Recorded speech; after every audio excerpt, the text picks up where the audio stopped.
Sometimes we convince ourselves that right now isn't quite right.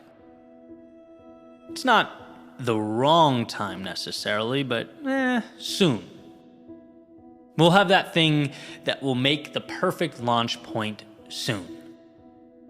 So we'll wait. Right? You hear it a lot with hopeful creators, right? As soon as I get the camera, I'm going to start the podcast. As soon as I feel inspired, I'll start writing. Or how about this one we can all relate to in some way? As soon as it's January 1, I'll start taking care of myself and my health. And I'm not talking about this because I read about it. I'm talking about it because I live it. It's an adversary I'm always up against. The allure of waiting for that perfect moment.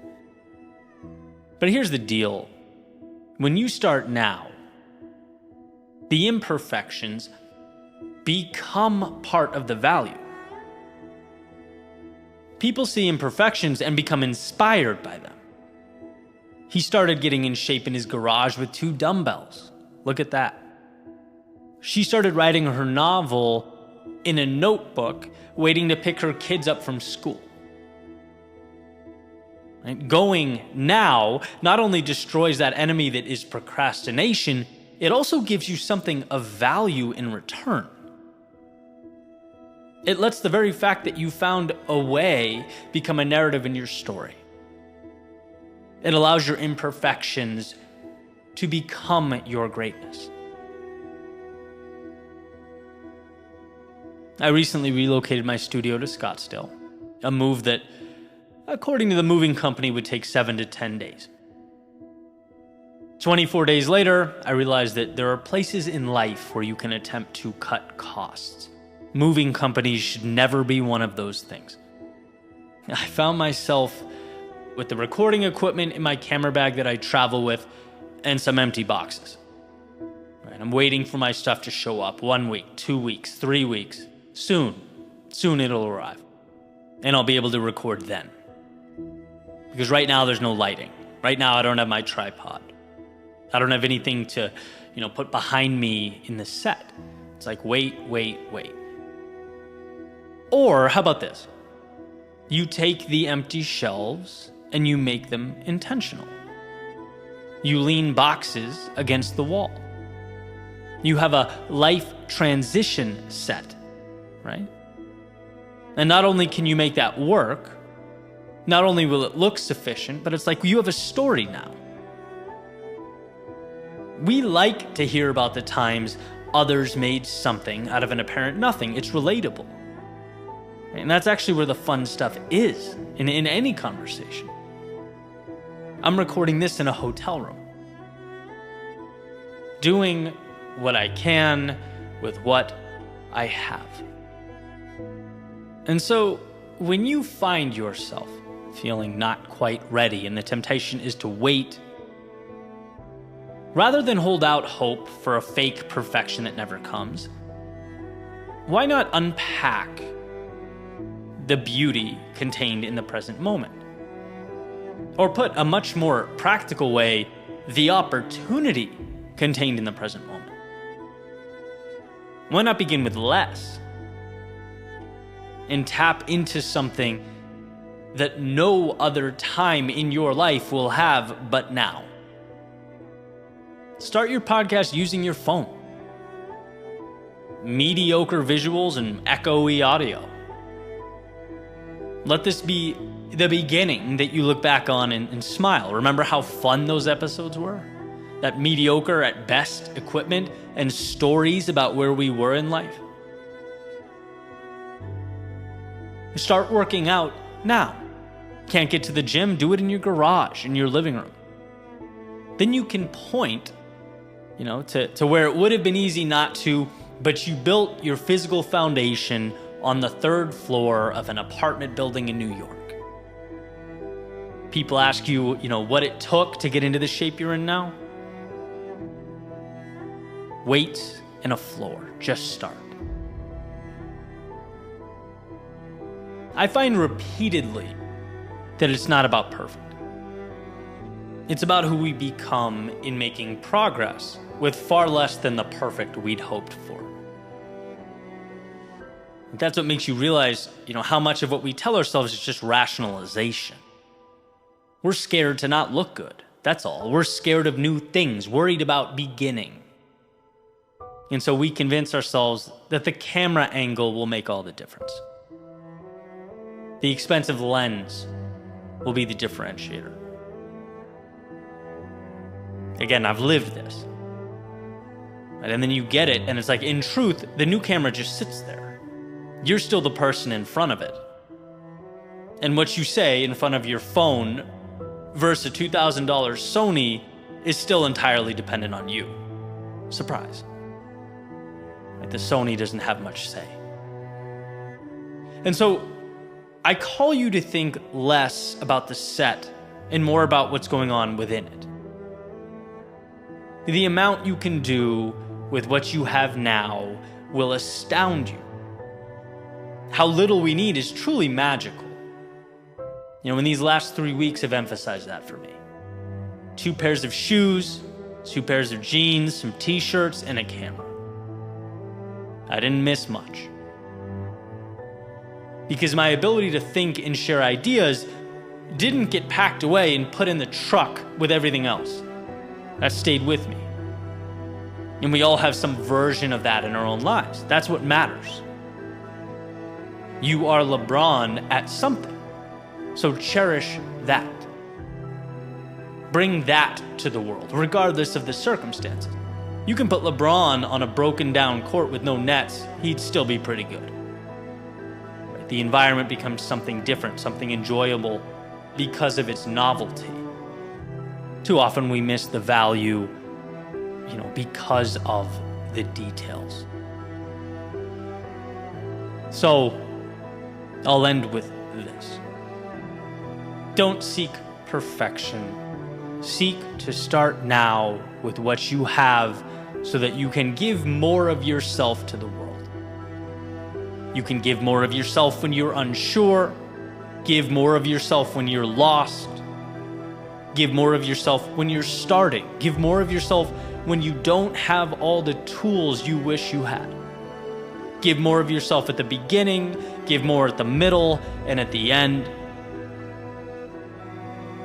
Anything that suggests you need some miracle in the mail before you can begin or tap into what matters is fear. It's nothing more and nothing less. So start. Start for the world and for the story you'll be able to share by simply initiating the climb.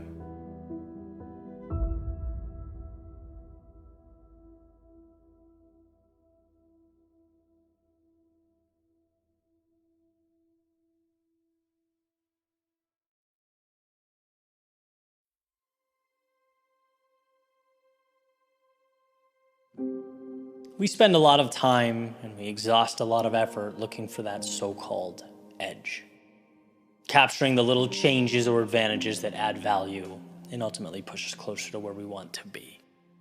Right? These so-called life hacks are everywhere, from you name it, reshuffling daily tasks to activities, exercises that enhance our performance, food, supplements, apps. The list goes on. And I'm speaking broadly here intentionally because that quote-unquote edge could mean a million different things to a million different people. Obviously, tremendous value there in finding ways to become better, faster, and stronger. But why this topic excites me and what I'm specifically looking forward to exploring is what I believe to be the most important advantage there is. And that's consistency. Consistency, the unsexy, unremarkable answer, right? But you can always distill everything else down into that simple art of showing up, being there every day. To me, that begins it all. That will always be the foundation we build everything on. Over time, it becomes the reason you win or you lose. And I believe that wholeheartedly. Like, nothing matters if you aren't locked in and repeatedly making the daily effort. No pill is going to make you a starting point guard or a stellar performer at work or, an amazing parent. That's dedicated, concentrated, consistent effort. A metaphor I like that demonstrates this process to me is trying to get fit, right? Whether you run or go to the gym, whatever it is, it's much easier to stay home and take creatine, protein, supplements than to actually show up to the gym every day, than to actually put in the miles every day, right? But without showing up, all that other stuff is meaningless. And that's the heart of what I'm getting at. It's the lifting that's transformative. Everything else is supplemental. It's even in the term, right? Supplements. Now, is this obvious? Sure. But man, do we forget the obvious, and there is a hefty price for doing so. It's like, yeah, we should look for advantages along the way.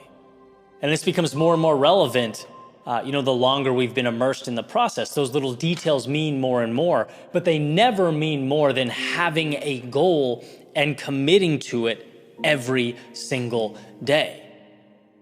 Never forget that. Showing up is power. There's a few quotes I like by James Clear, who's considered by many to be an expert on habit building, that hammer down on the power of consistency. He says, improving by 1% isn't particularly notable. Sometimes it isn't even noticeable, but it can be far more meaningful, especially in the long run. It goes on to say, if you can get 1% better each day for 1 year, you'll end up being 37 times better by the time you're done. And I think that's what gets me, right? That line, 1% better every day means 37 times better in a year. Nothing can replicate that. There are no shortcuts to arrive at that type of progress or growth. None. And sure, the environment can change. There are times where the landscape shifts right under your feet. You have to reach further outside your comfort zone than you ever have. But that's still a product of your commitment to improve every single day. The context changes, the details change, but you still show up. 1% is essentially a rhythm. It's automated. It says, just like breathing air and drinking water, this is what I do. $1 in the bank every day. What you're doing is giving life to a compound effect that will change everything. In my world, my showing up is every day, how do I become a little bit better at storytelling? How do I refine that intersection of personal development and entertainment so that, we can enjoy and get the most out of the journey? How do I make this brand matter a little more, mean a little more, be a little more effective? That's my Super Bowl every day. And funny story, I was driving this morning, listening to a podcast about AI. Right? Everyone seems to be talking about AI right now, and for good reason. I heard one of the guests say that in 10 years, there will be 2 types of businesses. Those that successfully leverage AI and those that failed and are no longer in existence.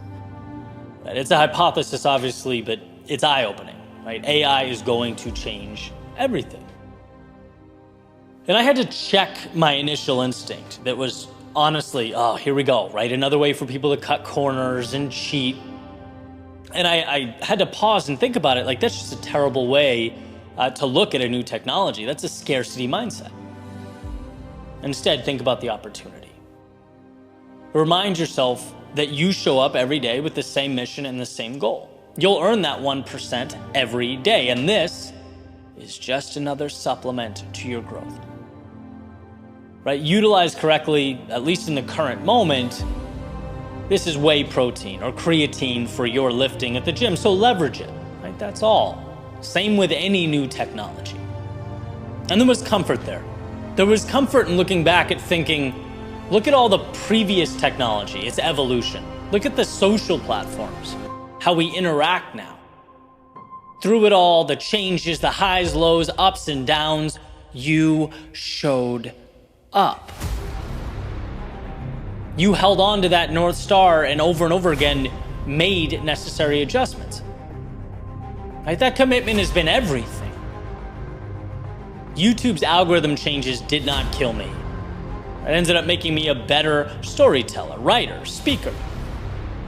COVID, pushing my live speaking engagements aside for a while, causing me to further digitize my business model, that didn't hurt me. It made the brand bigger. Short form content, blasting off onto the scene, TikToks, IG Reels, that didn't hurt me. It forced me to be smarter and more thoughtful about how to integrate short-term content into my long-form content, how to make them work together. It ended up being an advantage. Right? The bottom line being, when you are consistent, when you show up for your thing, no matter what changes are occurring, no matter what's happening externally, when you're there for your mission, that allows you to make whatever little changes need to be made along the way. Being there for yourself, committing to the twists and turns is everything. And it may be extreme to say, especially in such a rapidly changing environment right now, but my mentality is, who cares? Who cares about all the detail and the minutia and the externality? Who cares? You know what matters. You know what you're here to do, so keep that front and center. Simplicity being the ultimate sophistication doesn't get simpler. Show up. Never let that 1% that James Clear talks about out of your sight. And then make the adjustments as necessary. Integrate the life hacks and the tech evolutions. Right? Fighting for that 1% every single day becomes 37 times better in a year. Think about how powerful that is. Let the world argue over this and that. Let them be on this path versus that path. Your strength is in trusting yourself to adjust along the way. But knowing that through it all, you will be there every morning when the sun comes up, the light moves through your window, you'll wake up committed to being a little better than you were yesterday. And that's why through it all, the turbulence, the highs, the lows, the ups and the downs, you will still be standing there, ready for whatever comes next.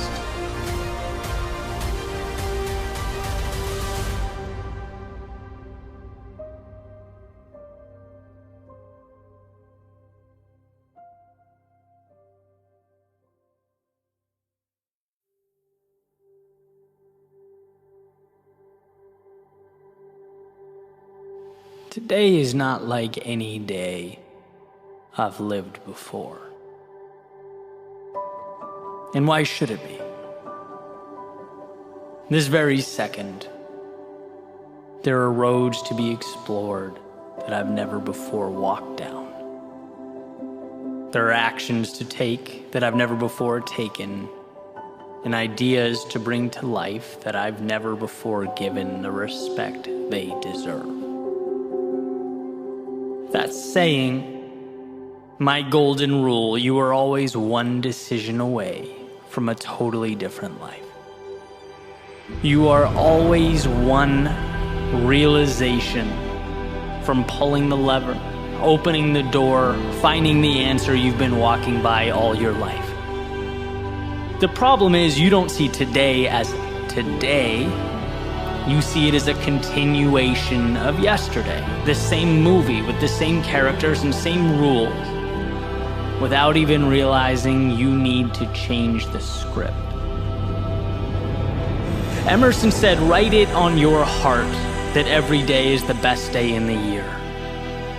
Why? Because it can be. Your job is to remember that things will continue on and on and on until we give them an end.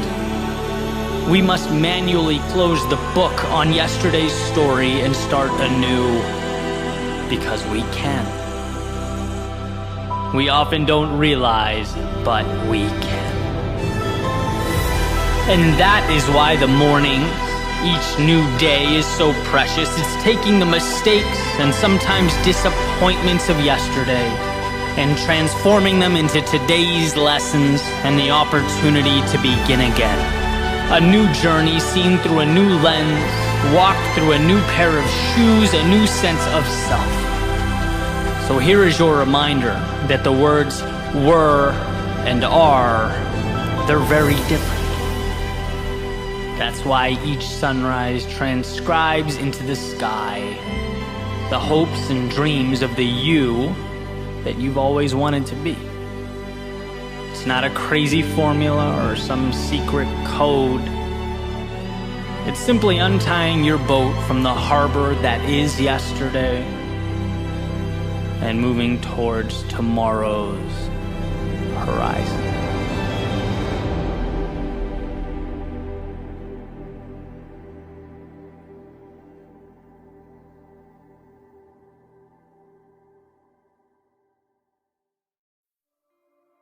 How much did you care?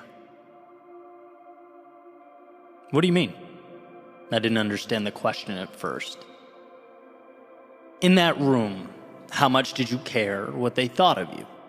Like, if 0 is not at all and 10 is you cared a lot, how much did you care? 8, I said. Probably around an 8 out of 10. And that is the problem. Because if you care, you are not free. I've been working my whole life to obtain that word in its truest sense, freedom. And I made progress. The world around us is tough to change, but most things worth changing are tough. I've uprooted and walked away from people that brought me down plenty of times. I've walked away from places that just weren't me. I've committed to carving out a path that I deem meaningful in my life. See, but you can always turn your back and walk away from people, from places, from situations. Here's a little caveat no one seems to tell you about, though. You have to take yourself with you. There's no destination to which you can arrive without your thoughts. There's no place you can show up without your narratives or your view of the world. And the more I navigate this floating rock we're on, the more I'm convinced that weather is determined by the onlooker, not the atmosphere. Some people simply choose to see sun. Some people choose rain. Our forecasts are internal. I've referenced this book often because it's one of the few cheat codes, not to any subset of reality, but to life in general, that allows us to reverse engineer true contentment. It's called The Top 5 Regrets of the Dying by Bronnie Ware, where she speaks with mostly older people during their final days, asks them what they would do differently if they could do it all over again. Regret number 1, and we can actually stop right there, is I wish I'd had the courage to live a life true to myself, not the one others expected of me. Meaning, the number 1 thing people wish they did differently was care less. They wished they'd lived in their authenticity, put more weight on their goals and their dreams than those of strangers that pass like ships in the night. Every time we repress who we are, our future selves shed a tear. And I know that's not pretty or uplifting to think about, right? A future you looking down and wishing you'd sought out that freedom in its truest form. The freedom to live fully. But look, sometimes carving meaning out of life just isn't pretty. Sometimes what's necessary is not pretty. See, everything's relative. And perhaps understanding that it's not others who are the judge, but it's instead that older version of you sitting on the bedside, reflecting back on this one roller coaster ride. Maybe that's who we're living for. That's the well from which our courage should be drawn. We are guests, passing through a miracle, with minds that falsely and irresponsibly whisper we have all the time in the world, trying to convince us that the trip lasts forever. But it doesn't. Your life is a raindrop in a thunderstorm. It will be over as fast as it arrived, and how you choose to live it will be everything.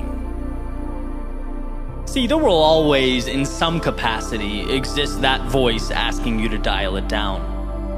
There will, from time to time, be sweaty palms and shaking knees. You know, those human things. But when you find yourself standing on the edge of that door, looking out at a world that you know calls your name, let your voice be louder than all of it. Let the beating of your heart be stronger than your fear. And if you can't do it for you, then please do it for that version of you years from now, looking out the window smiling about how you almost said no. You almost boxed yourself in. You almost let what matters pass you by. But instead, you captured life like a child chasing down a firefly, that in a world of constraint, you allowed yourself to be free.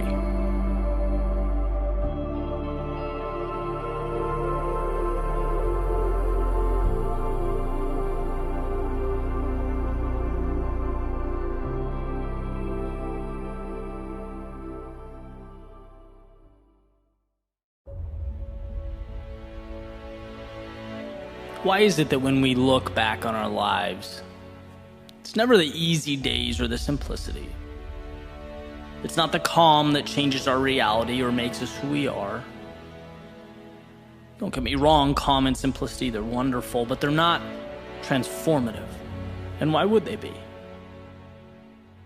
Why would we change or seek to obtain more without a reason or incentive? It's times of struggle, of turbulence.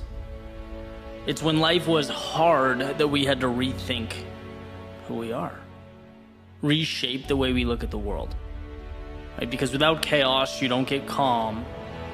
Without the storm, you don't get those crazy neon colors and golden rays it leaves as it passes by. In order to triumph in any capacity or any area of life, there's always a sacrifice that must be made. The adversity is the fire that forges the iron. There's a saying, hard times create strong men. Strong men create good times.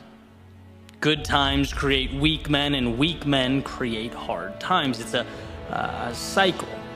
And this is generally used in a socio-political sense, and I think in a lot of ways it applies today, but where I've really found it useful, where I've found value in it, is at the personal level. Because what I've noticed is that growth also appears to have a cyclical nature. And when we're in a rough situation or overcoming an obstacle, we have to push, we fight, we grow. Sometimes without even realizing it, we achieve a result, and by default, this transformation that in one way or another makes us something new.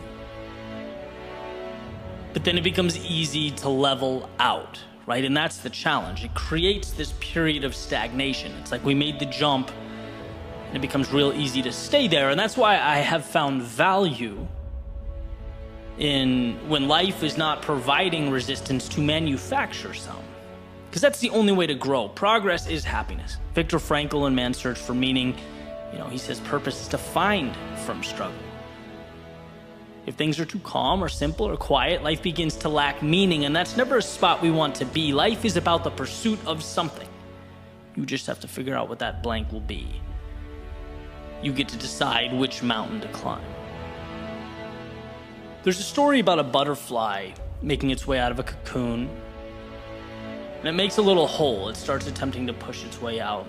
Someone walks by, they see it struggling, and open the cocoon up to help the butterfly out, right? Thinking that they did this great deed, but in doing so, that butterfly has now lost its ability to use its wings to fly. Why? Because the strength that was necessary to fly would have been forged when he fought his way out. The butterfly was deprived of the very thing it needed to become something more, and that's the point.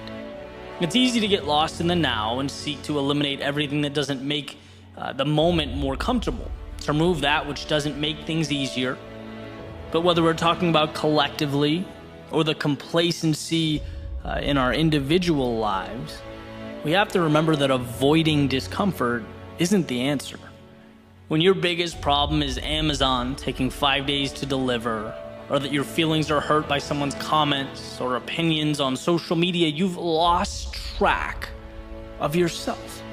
You may be living in a world lacking the resistance necessary for growth. Maybe it's time to ask what matters.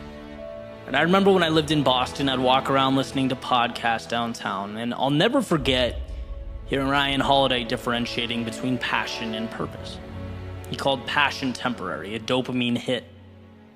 It's the excitement before the project begins, the beginning of a journey, the honeymoon phase.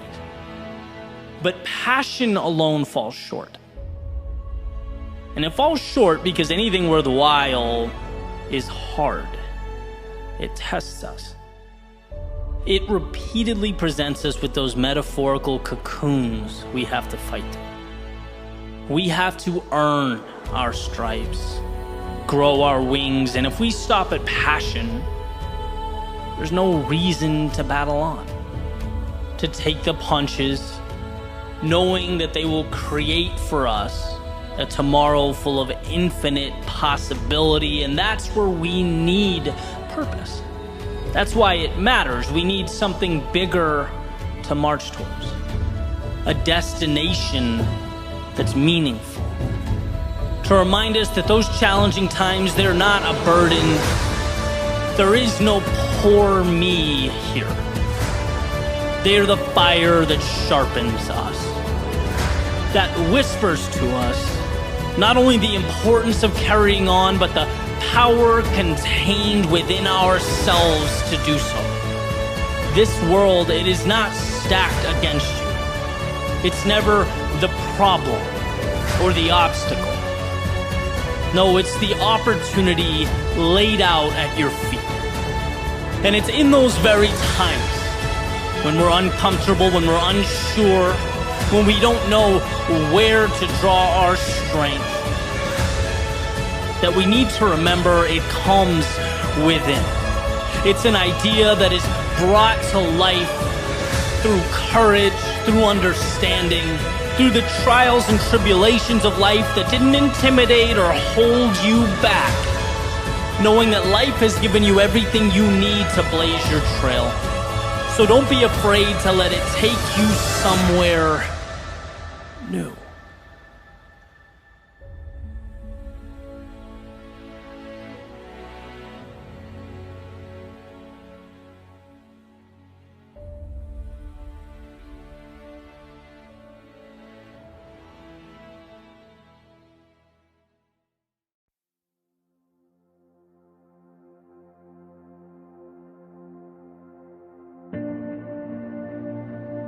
There's something to the idea or act of stepping out of the limelight to work on yourself, to quote unquote disappear for a particular period of time so that with a laser-like focus, you're able to build and develop the skills that will make you great at what it is you want to do.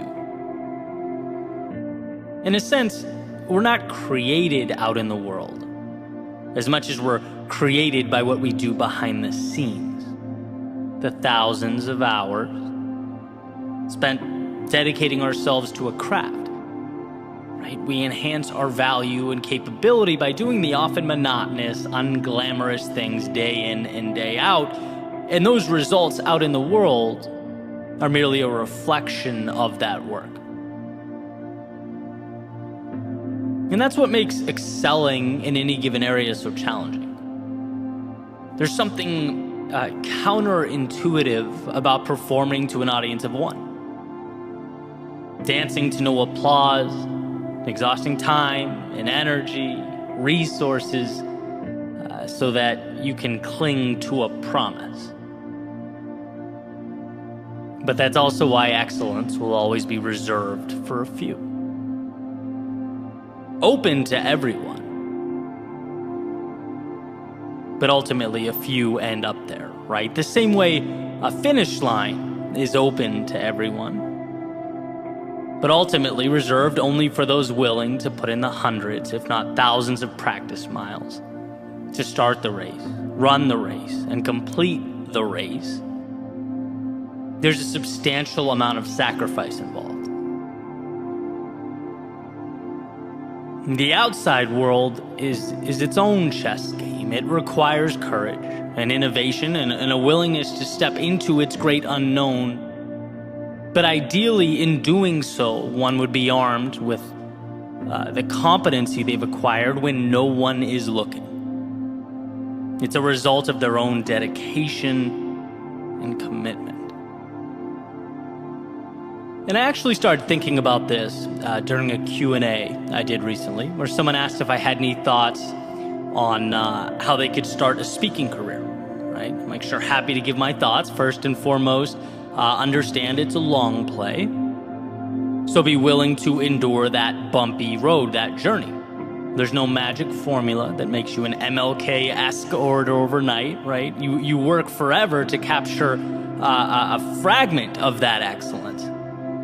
And someone kind of chimed in, giving me a hard time. We know, Eddie, you hate marketing. And I'm like, marketing? It took me a second to connect the dots. How is this related? And the light bulb went off, and I kind of laughed because I do bash marketing quite a bit. And I think what they were getting to is I'm always talking about the long game, right? I'm always talking about working on yourself, the back end, the deep work, chiseling yourself into something that's unique, authentically you, extraordinary in its own right. Or being so good, as the saying goes, they can't ignore you. But at the same time, it would be pretty ridiculous and stupid for me to say marketing is not important. Marketing's pivotal, ingrained in some capacity in everything we touch. You have to be able to effectively communicate why something is valuable, obviously. But I think there is a misconception and genuine misunderstanding in today's day and age with regard to adding value, with regard to rising to the top of a niche or making an impact. We see flashy posts and ads and videos and think, that's the target. But that's just the mechanism for communication. That's the bullhorn. That's not the value add. In Cal Newport's deep work, he mentions how difficult it's becoming for us to break away from the social media and the push notifications and the emails, and in solitude, do the kind of work that really moves the needle, that propels our greatness and makes us better at what it is we're looking to be great at. We officially exist in a world of distraction, where perhaps the greatest challenge now is, how do we disconnect? How do we turn off? How do we slip into a state of deep work so that we can grow as people? And then sure, you market that competency once it's acquired. But the goal is not to be a society screaming into a void trying to sell boxes of air. We simply can't afford to leave substance behind. Value is ultimately what makes the world go round, and it's created, again, outside of the limelight. And look, there's going to be some bias to my approach based on the path that I chose to take. This has worked for me, so I stand by it. I advocate for it. And surely there are some very talented people that disagree with me, and that's great. but I've always had the arrow pointed at what I want to do, what I want all this to mean at 45 years old, 55 years old.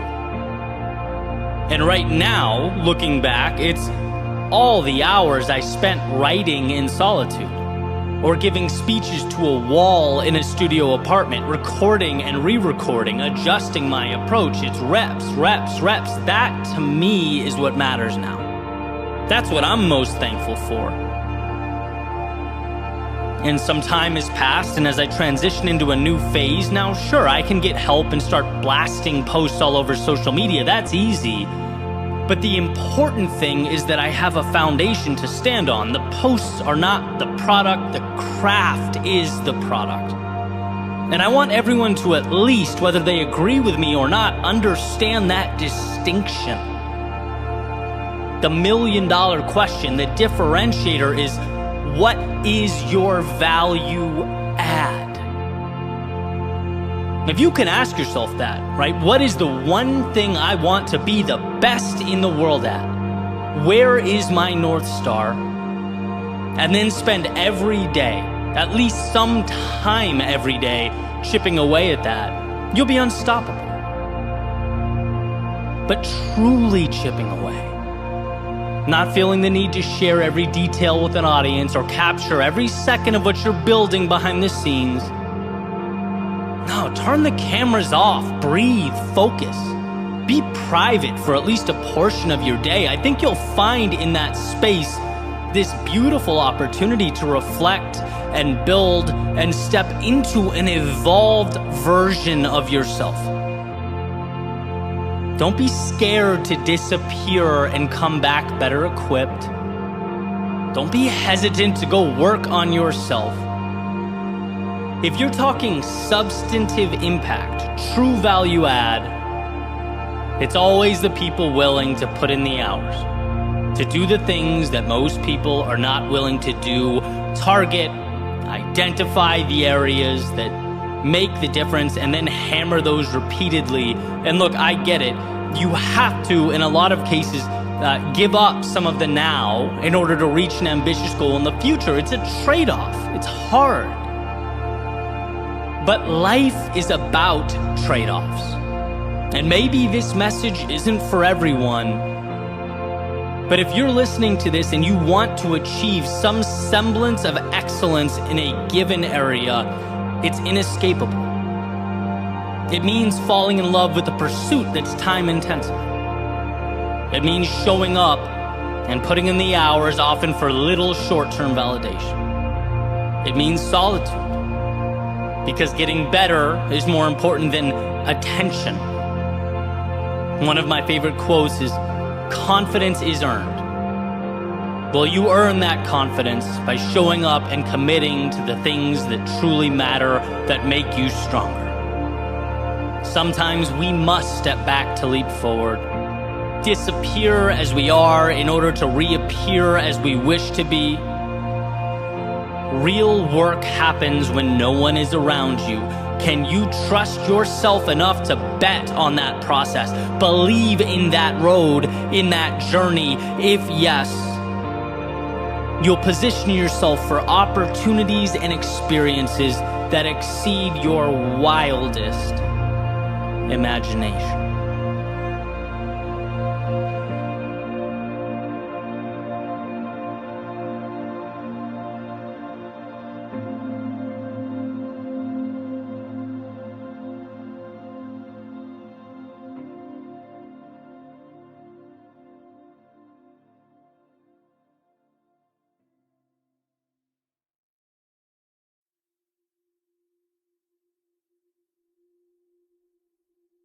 I've always been amazed at how much life can change with a small perspective shift.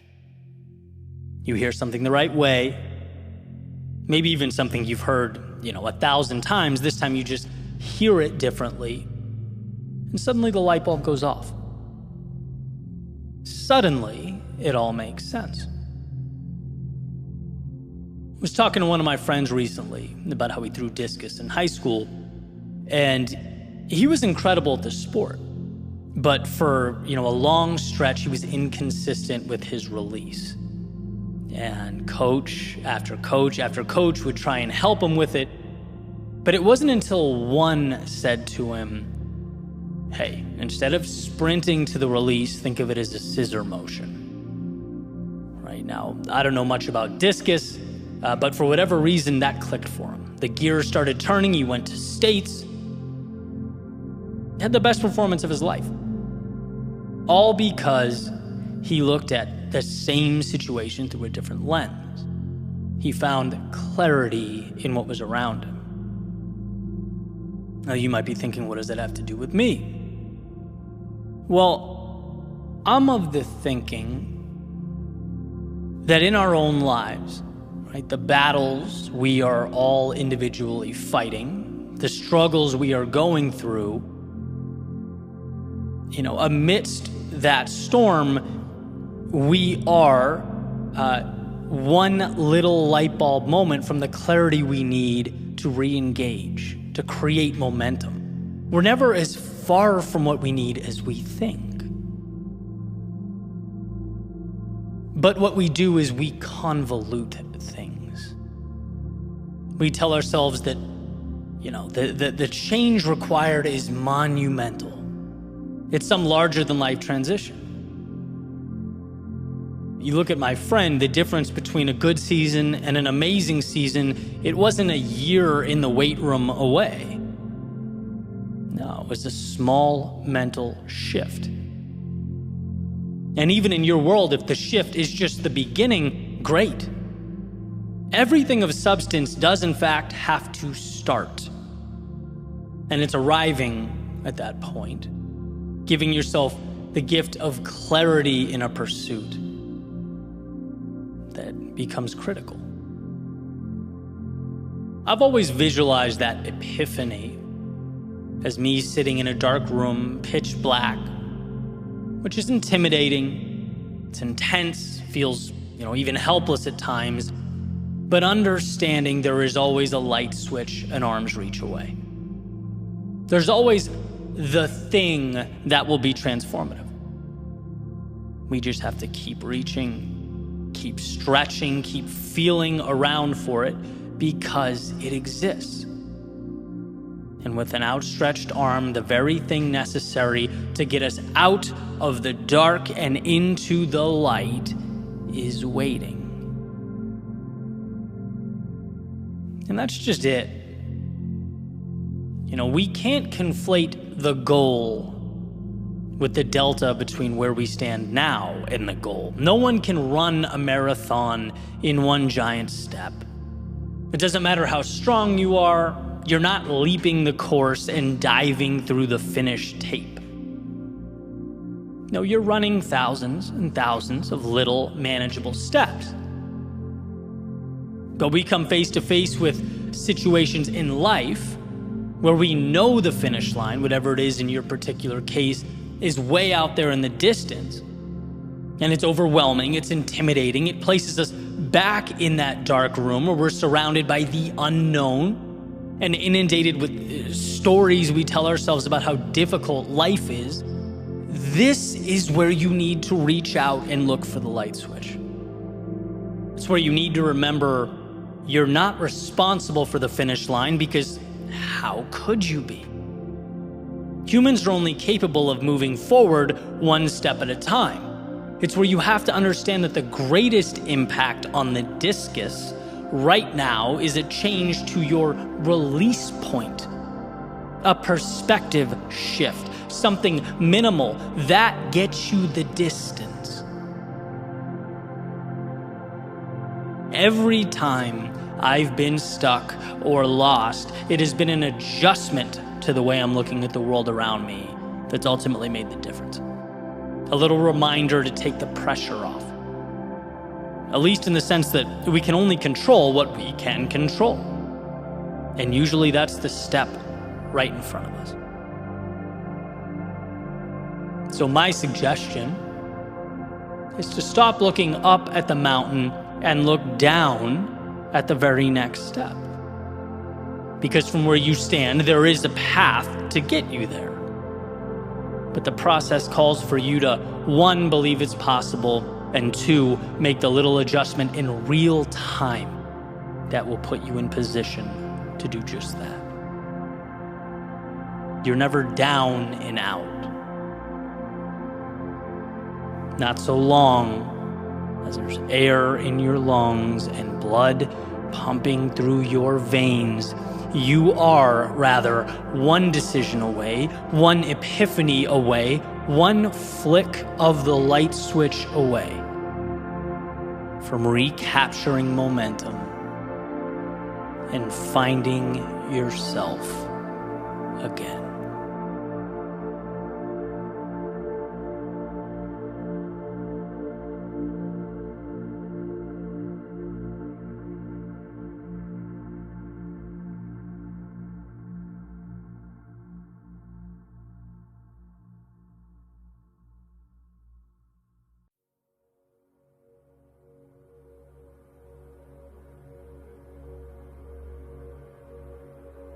You can be your greatest fan and also your biggest critic.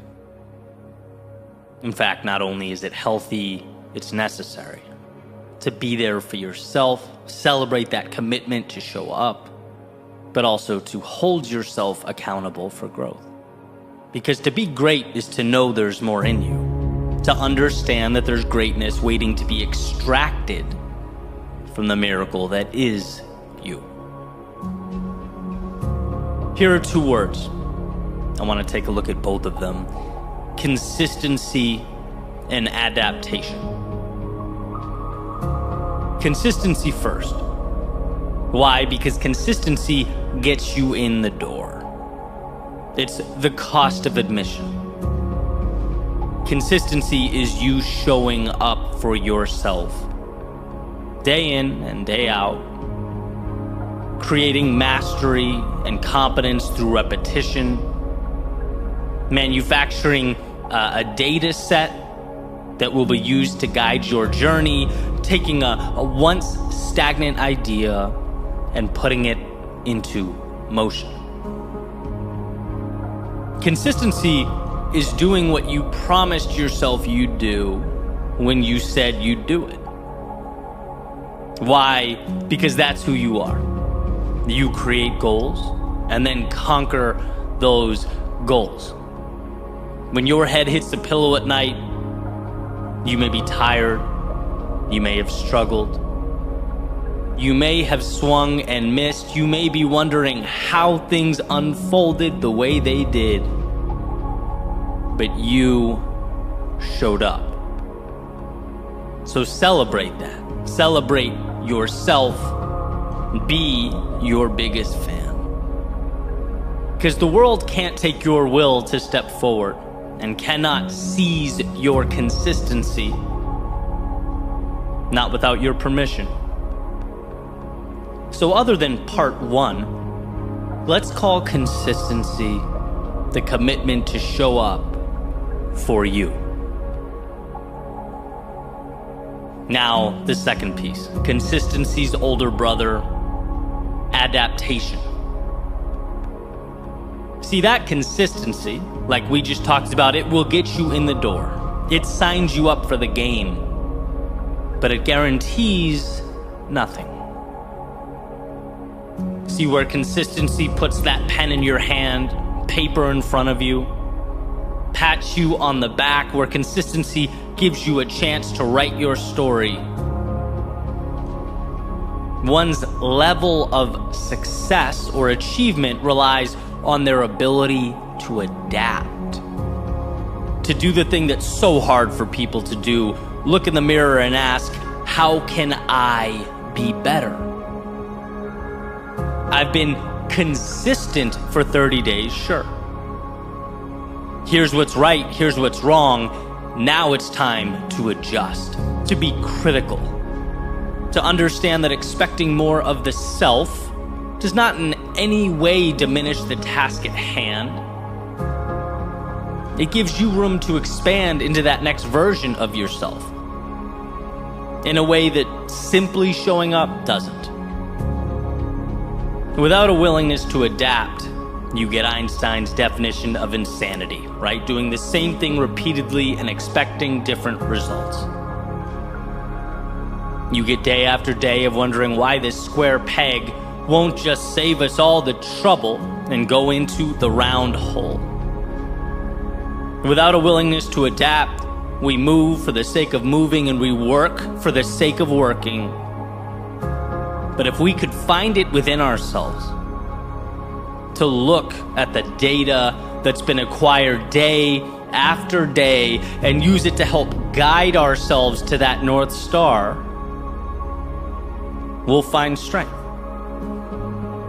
To seek out the delta between where we are and where we want to be, that is power. But it calls for more than just showing up. It calls for looking around. It calls for observing and then adapting.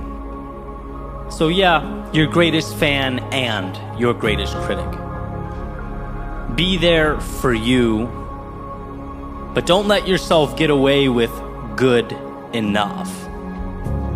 Showing up is critical. It's powerful, but it's just the beginning. If your eyes stay open, if you're willing to both love yourself and improve yourself simultaneously, all the world becomes available to you. There are no mountains you can't climb or oceans you can't cross. And sure, the world will do what the world does. It will place challenges before you. But rather than those challenges being the reason you can't, rather than accepting those challenges as a permanent reality, they become nothing more than the next puzzle to be solved, the next little adaptation that's required of you. You show up, you self-assess, you adjust, and carry right on towards that horizon again and again. So when you find yourself frustrated or up against that wall, remember you are building your ideal reality. Be proud of yourself for showing up, for being consistent. Because as dire as it might seem, you overcame a lot to get here. But also know that the challenge at hand is not an indictment of you or your goals. It's your chance to review the game plan and adjust. Your opportunity to do what so many fail to do, not shrink from the world, but adapt yourself to it. Grow because of it. Today is your opportunity to take what the world gives you and build something new.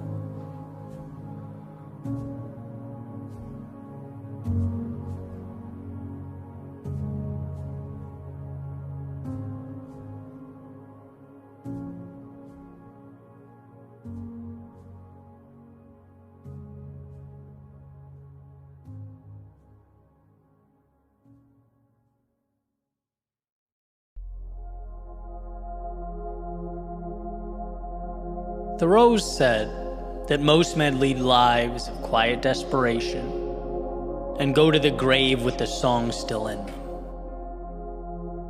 Probably an astute observation, as most death is potential put to rest.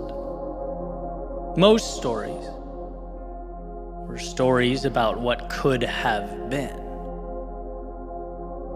Perhaps simply because it's easier on the ego to talk about what life could have looked like if you cared enough to shape it than to have actually put skin in the game and fallen short. But there lies the misconception.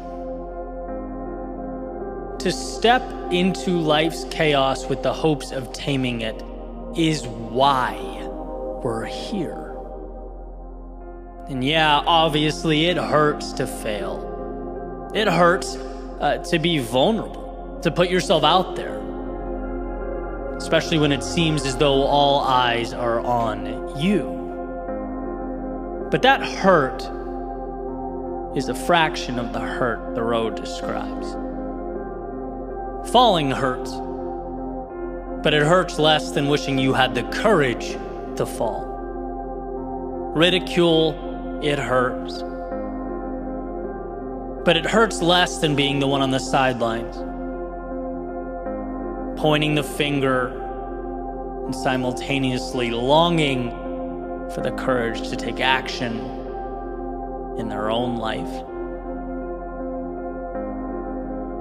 What keeps us from going? What keeps us from building? We know life is short. We know regret is the ultimate pain. We know how much opportunity is out there, so why? Why would we not go? Why would we designate dreaming to sleep? In his famous Man in the Arena speech, Teddy Roosevelt said this: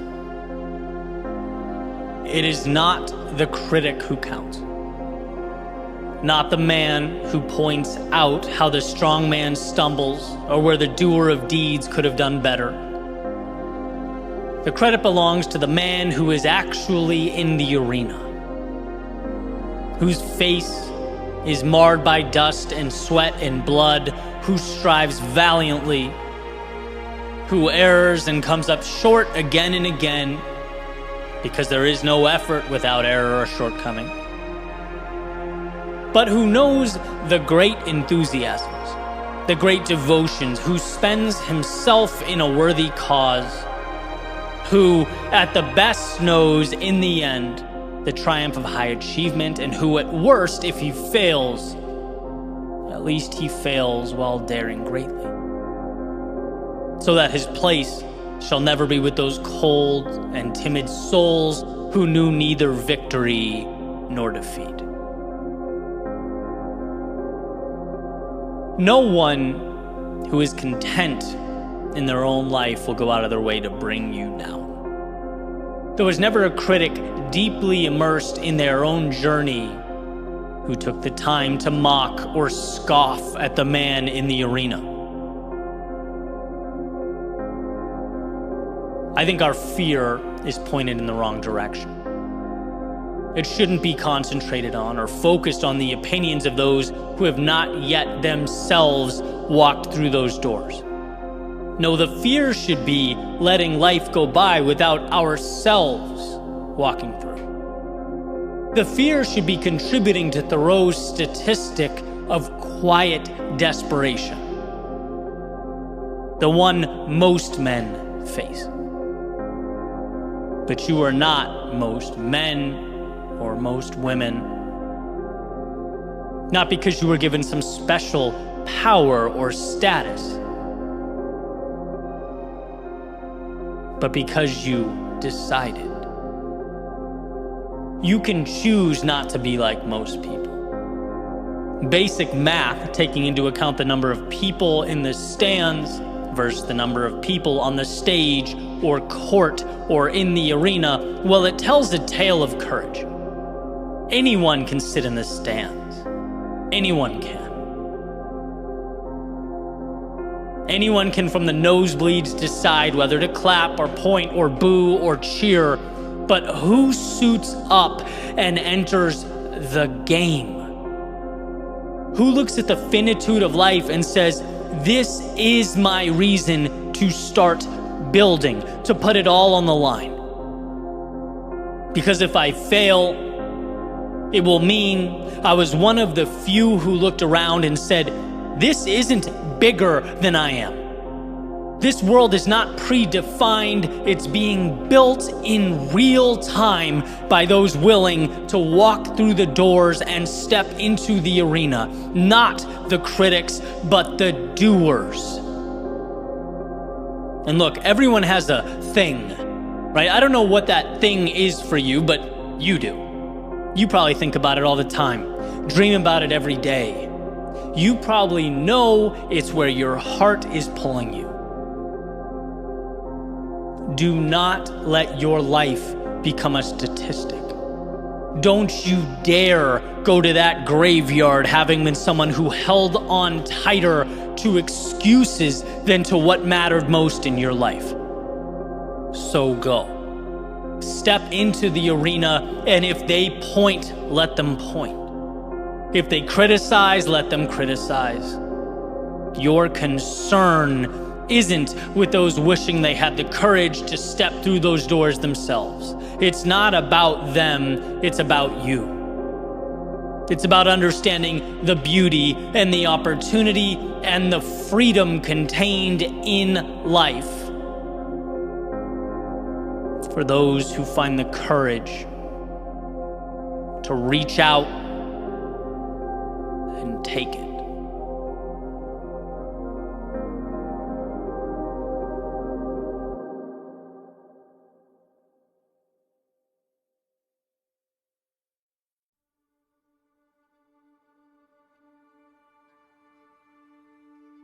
Not too long ago, I shared a few thoughts related to Stoicism with one of the most important messages in my eyes being, you can't always help how you feel. There are biological elements, there are emotions that we as humans simply cannot escape. But what we have control over is how we act, right? What we do amidst the feelings of sadness or anger or despair. Well, as it happens, fate brought me face to face with that lesson once again.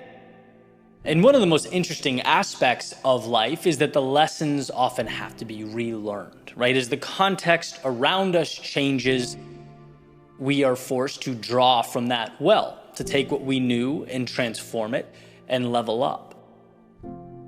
And so, quick story. 2 weeks ago, my Facebook account was hacked, which happens to a lot of people. It's not uncommon, and to be honest, I'd never really thought much about it. But I'm sitting there, and I start getting these emails coming in, right? Telling me my phone number's changed, my email address has changed, my username's changed. All this stuff is changing. I'm like, what's going on? And before I could do anything, I go to look and realize I'm locked out of the account, right? Then I go from my personal page to my business page, where I share thoughts like these episodes, videos, writings, and basically, stuff I've been working on for years, and I realize I'm locked out of there as well. So whoever has the account is now operating it, and for whatever reason, posting like spammy images and videos, replying to people pretending to be me.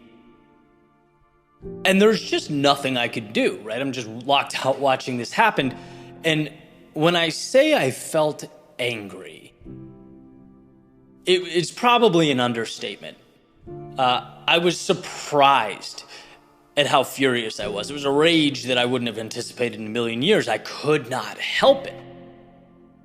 And, maybe it was vulnerability, right? That feeling of helplessness that some stranger had access to, around 100,000 people that trust me. They had no idea what was happening, right? Or maybe it was anger at whoever it was doing this, anger at Facebook for being non-responsive, maybe a fear that, look, you can work so hard for so long and have something taken away incredibly quickly. Whatever it was, I was distraught for like 3 hours. And eventually I calmed down a little bit. And I remember just sitting there being so disappointed in my reaction, right? I hated that I felt the way I did, because leaders, and that's what I consider myself, that's what I aim to be in the world, they have to be more composed than I was, period. I thought about that story about the ship at sea that was trapped amidst the storm, where everyone was terrified the ship's going to sink. People were pale, just frantic, screaming, except for the professor, who, although he felt the same fear and was overcome by the same biological characteristics, he was not crying out, indicating that, emotions often can't be avoided, but the response is what carries the weight. And I just think it was a great lesson for me, because for a quick period of time, I definitely, using the same metaphor, cried out, right? And if that intrusion on my work and privacy was a ship amidst the storm, it's okay that I felt the way I did, but now we have to work on the reaction. And by the way, I've gotten plenty of opportunity to, right? The account's still hacked, there's still weird posts going out under my name, but I manage it way differently. There's a calmness that I've managed to acquire and maintain. We're done complaining about problems here. We're looking for solutions amidst what we can control and letting go of what we cannot. Look, I know it's a cliche that our most important lessons come from our moments of duress, but this is exactly what I believe that phrase refers to, right? You need to be hardened by the adversity to change yourself. You need to be able to look in the mirror and go, ooh, I didn't like that. I'm not doing that again, right? And it took an embarrassing 3 hours of me being furious and acting irrationally. Okay, fine. But that's a small price to pay for the lesson that I acquired. So I think for someone listening to this, my hope is twofold. One, don't forget that the initial reaction is often, sewn into your DNA. It's okay to feel what you feel when things don't go your way. But also, as you sort through the chaos, know that you have the ability to not only tame it, but make something from it, right? Truly. So that next time something similar arises, you have a blueprint. You'll be a step ahead. You'll find that perspective.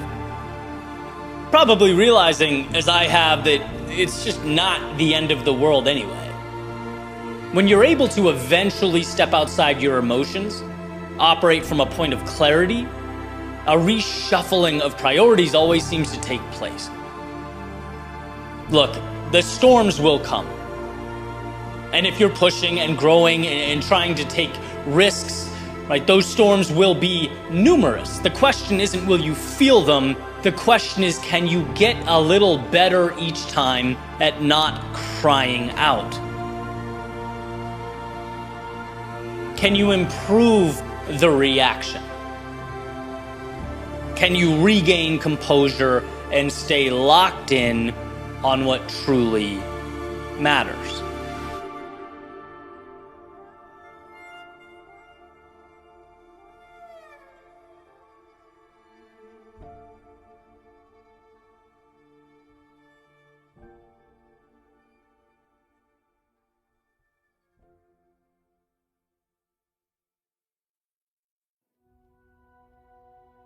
The other day, I was on a podcast with Evan Carmichael, who's a YouTuber and entrepreneur.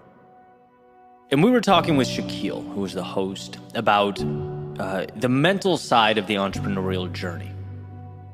How we set goals, but also prepare ourselves for the inevitable adversity associated with growth. And one question Shaquille asked us was, where do we see ourselves in 5 years? Okay, so side note, I have a unique relationship with this question. As someone who was unsure and experimenting with their career, right, for much of their adult life, I never quite knew how to answer it. It's like two things can be true at once. It's a very reasonable question. But I also didn't like answering it, right? Hated it to my core, you could even say. I could never really articulate why. It just made me uneasy, right? Like 5 years is a lifetime. How am I supposed to know? And again, no knock on the host at all. It's a very common and practical question. I'm glad he asked it because it opened the door to a pretty cool conversation. So anyway, he asked the question and I'm thinking, oh man, like how am I going to approach this? And before I said a word, Evan blurts out, look, if you know exactly what you're going to be doing in 5 years, you're thinking too small. And that comment, to say it made me happy was an understatement. It was like, thank you for saying what my mind has been trying to piece together for a decade and a half. If you know exactly where you're going to be, of course you're limiting yourself. There's just too much predictability, too much routine, process, and not enough experimentation, not enough life. Why? Because growth is unpredictable. It takes us places we didn't expect, shows us things we didn't anticipate. It unveils truths and minor miracles about ourselves that we, let's face it, never would have seen had we been dismissive of all life's variability and opportunity. Now, does this mean we don't move with conviction in a general direction? Does it mean we don't have goals or ambitions? No, I certainly don't think it does. Right? You can't hit targets you don't aim for. That will always be true. It merely means life is not about being perfect in bringing about a particular result. It's about making adjustments throughout your pursuit of meaning. If you feel closer to your purpose when you change the medium, then change the medium. If it means, your heart tells you left is where the value lies and not right, then go left. Right? To me, it's essentially reminding us that life is not a black and white, yes or no, checklist or test. It's a game, and you have to grant yourself the freedom to play. You have to give yourself permission to grow. I think about how much time 5 years is, and how 5 years ago I wasn't even thinking about creating media the way I do now with the amazing team of people that helped me. I wasn't speaking on stages. I hadn't crafted my creative style. I didn't know the people I know now who introduced me to not only new people, but new ideas. These are characters, they're stories, they're opportunities that present themselves only as you immerse yourself in the journey. And I was okay not knowing exactly, but merely moving towards a general direction. The most important decisions were, looking back, not what I said yes to, but what I said no to. As I moved through life experimenting, learning, growing, I was able to craft something that worked for me. Not other people. Not what's in books. There's no roadmap. No, it's an experiment. And this is more of the reassurance I would have wanted during those years from an older version of myself. Like, it's okay to not know exactly where you'll be. Just promise yourself this. If it matters to you, you'll find a way to move to it, with it, towards it. And if it doesn't, then let it go. Surround yourself with people that lift you up. And if they don't, let them go. You'll hear a lot of talk about the right way to do things, especially in this information age. Those ideas and decisions may have in fact been right, but they also may be wrong for you. Try, test it out, and if not, let it go. The experiment that is your life is the reward. It's a luxury. It's such a beautiful ride. Don't box yourself in because of some made-up theoretical plan. Don't avoid the path to a new world because I checked my list and this doesn't line up with where I said I'll be February 23rd, 2028. Nah, go live your life.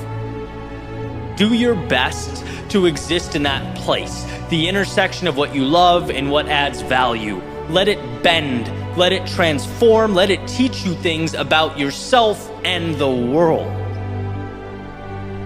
There aren't correct ways to live, but I think there certainly are some wrong ways. And that's time spent out of obligation, adhering to a story that means nothing to you. Push. See what life gives back. Your footsteps in the aggregate will reveal truths and tell stories you could never have even dreamed up. It's in going that your book is written. And just a friendly reminder, people don't read books for the last page, the ending. No, they read them for that stuff in the middle, right? The journey. So next time I'm asked what my 5-year plan is, I'll probably say same as my 10, 20, and 30-year plan. I don't know. But I can tell you, I won't lose sight of that North Star, the one that calls my name. But at the same time, I won't be afraid to wander into the night. Dance in the moonlight, even get lost in the shadows from time to time. Growth is directly correlated to one's willingness to push forward into the dark. And well, into that darkness we shall go.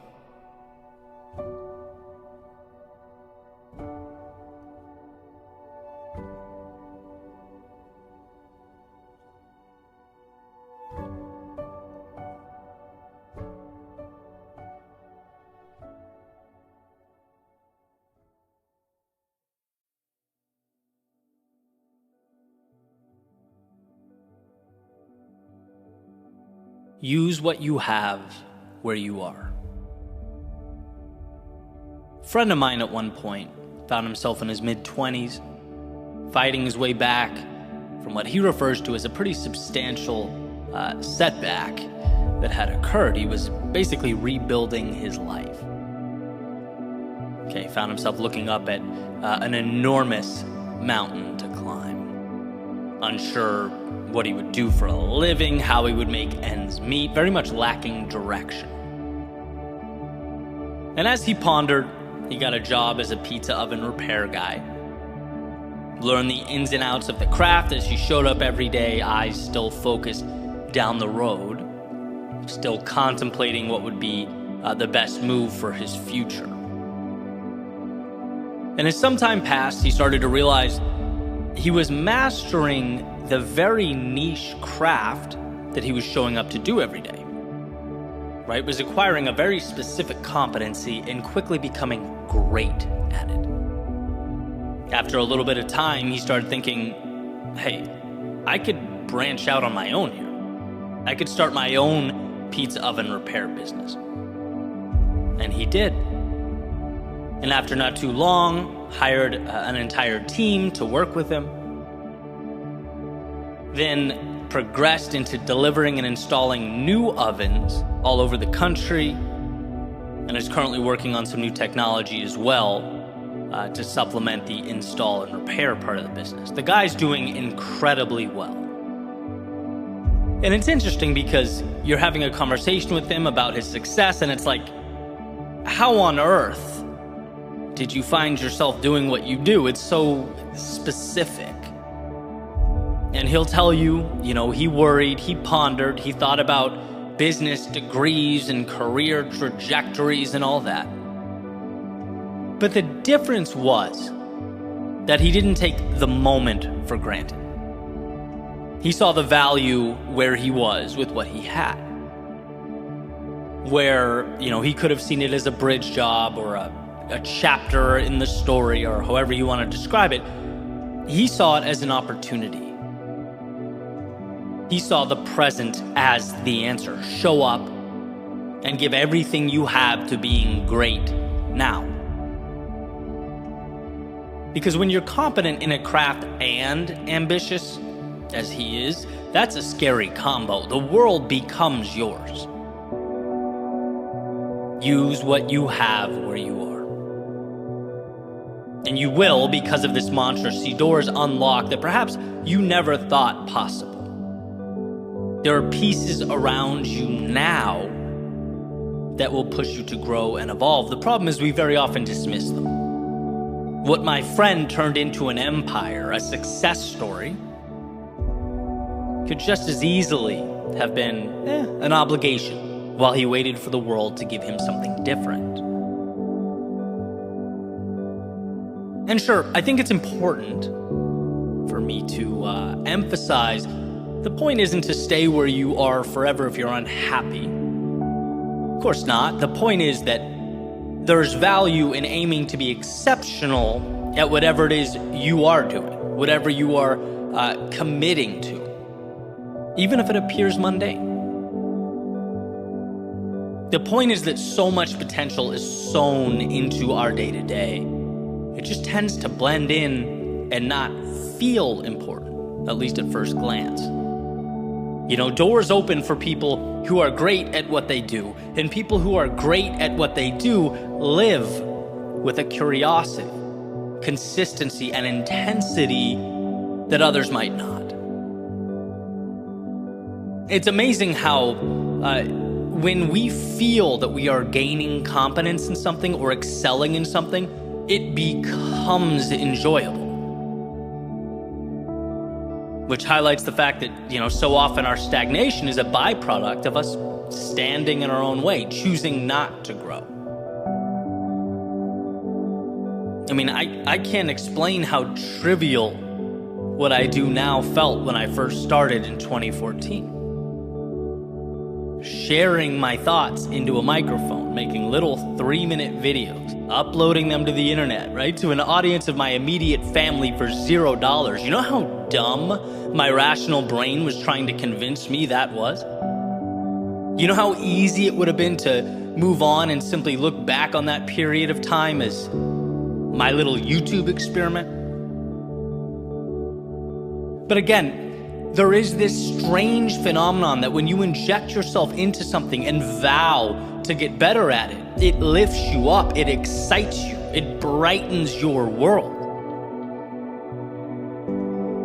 I had, as I've talked about so many times, found that intersection of what I love and what adds value to others. And that was everything. And the solution appeared not because I bumped into someone that had some life-changing opportunity for me.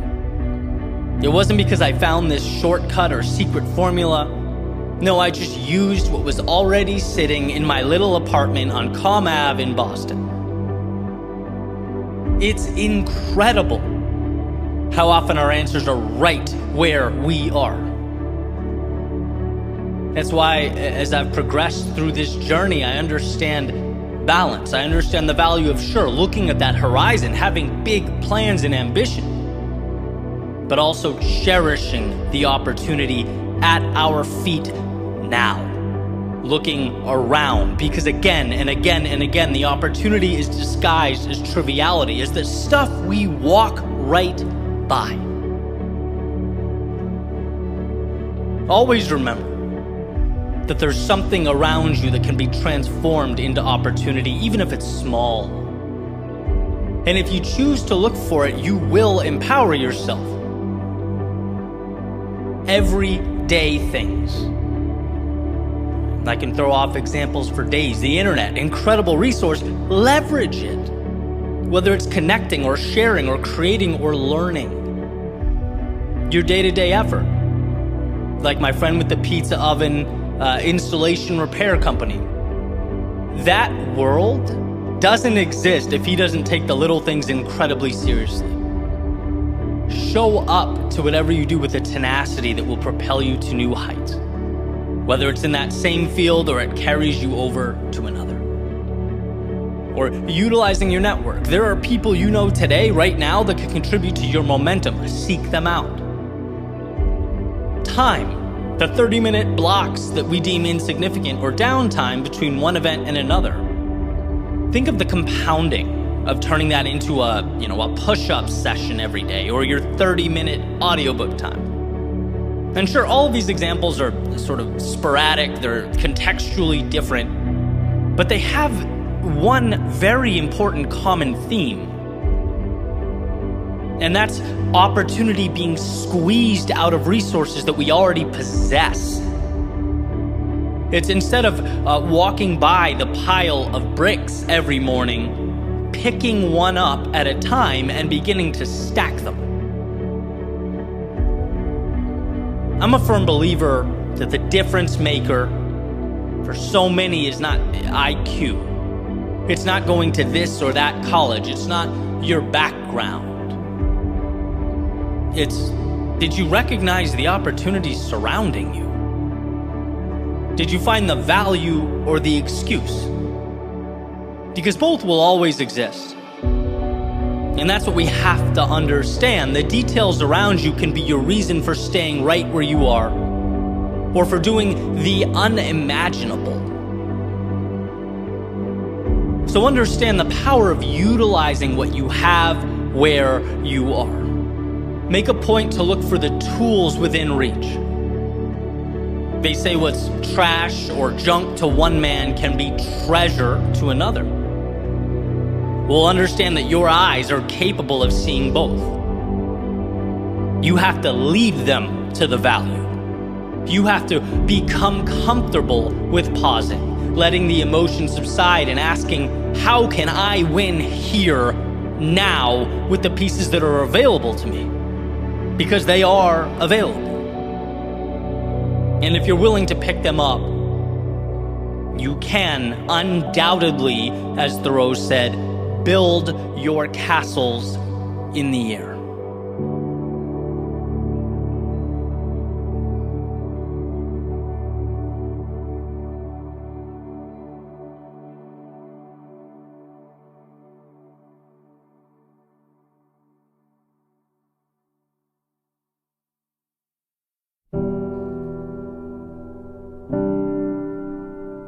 Sometimes the moment has a way of appearing bigger than it really is.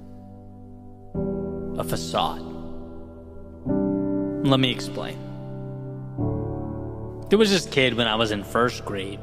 Let's just call him Mike. And what Mike would do was follow us all around the classroom and outside at recess. Would constantly look for reasons to quote-unquote tell the teacher on you. Right, dude was an absolute menace. I'm 35, and I still remember Mike. My buddies and I would be, playing basketball outside. Maybe just learn some awesome 4-letter words. Would love to give him a test run, but no, not if Mike was around. Mike would go right to the teacher. And see, we feared Mike because we feared being in trouble. Now, as time passes, you look back and realize how absolutely ridiculous that is. I want to shake younger me and say, who cares about Mike? Go live your life. He doesn't matter. But the reality is, at the time, he did matter. He mattered a lot because he was the personification of what was most scary to us in the moment. Right? As a child, avoiding being in trouble or timeout or whatever it was, seemed to be a big deal. And here's what I think. I think every chapter of life has a Mike. Not in the literal sense, but in the sense that there's something we fear, something that consumes our time and attention. Something that's been inflated to a state far greater than it really should have been, that has an impact disproportionate to reality. Because as real as it seems in the moment, a few years down the road, we'll do the usual, shake our head and laugh about the seemingly obvious lack of perspective during that chapter. Hindsight being 20/20, we'll be shocked we couldn't see what we eventually came to see. But that's what growth is. It's a good thing. We want to evolve. No one wants to be the same in 10 years, see life the same way in 10 years. But it's also an opportunity to obtain some perspective. To understand that our current fears aren't all we've built them up to be. We just can't see it yet. Unfortunately, the dust has to settle before the picture makes sense. Just like right now, we can't judge the world around us the same way historians will be able to with clarity. That's why I often reference Bronnie Ware's top 5 regrets of the dying, because it's a list of things people in their final stages of life look back on and say, yeah, that was dumb. Right? It's people who have already walked the path, pointing out the metaphorical mics they've encountered along the way, because here's the deal. The root of our stagnation, the root of our frustration, our despair, comes down to fear in some capacity. Right? When you dig deep, it's a fear of leaving or staying, a fear of criticism, fear of unknowns, fear of letting down the people we do know. Our demons are manufactured. They're comprised of fear. Fear that, sure, we'll eventually laugh and shrug off. But oh, the power in being able to fast forward that sequence. To understand that life is too short to be held down by chains of our own making, right? How about laughing in the face of what intimidates you now? Not 5 years from now, but now. How about looking around and asking yourself what obstacles in your life are Mike-esque? How about breaking our constraints down into what they've always been, manageable tasks? Simply waiting for us to change the narrative. If you aren't pursuing that which is meaningful, it's most likely because somewhere deep down, fear is holding you back. And that fear is holding you back because, let's face it, you've let it in. See, the moment is beautiful. It's powerful. It has everything you need, but it's not bigger than you. It never will be bigger than you. So let's not wait for some arbitrary time in the future to arrive at that conclusion.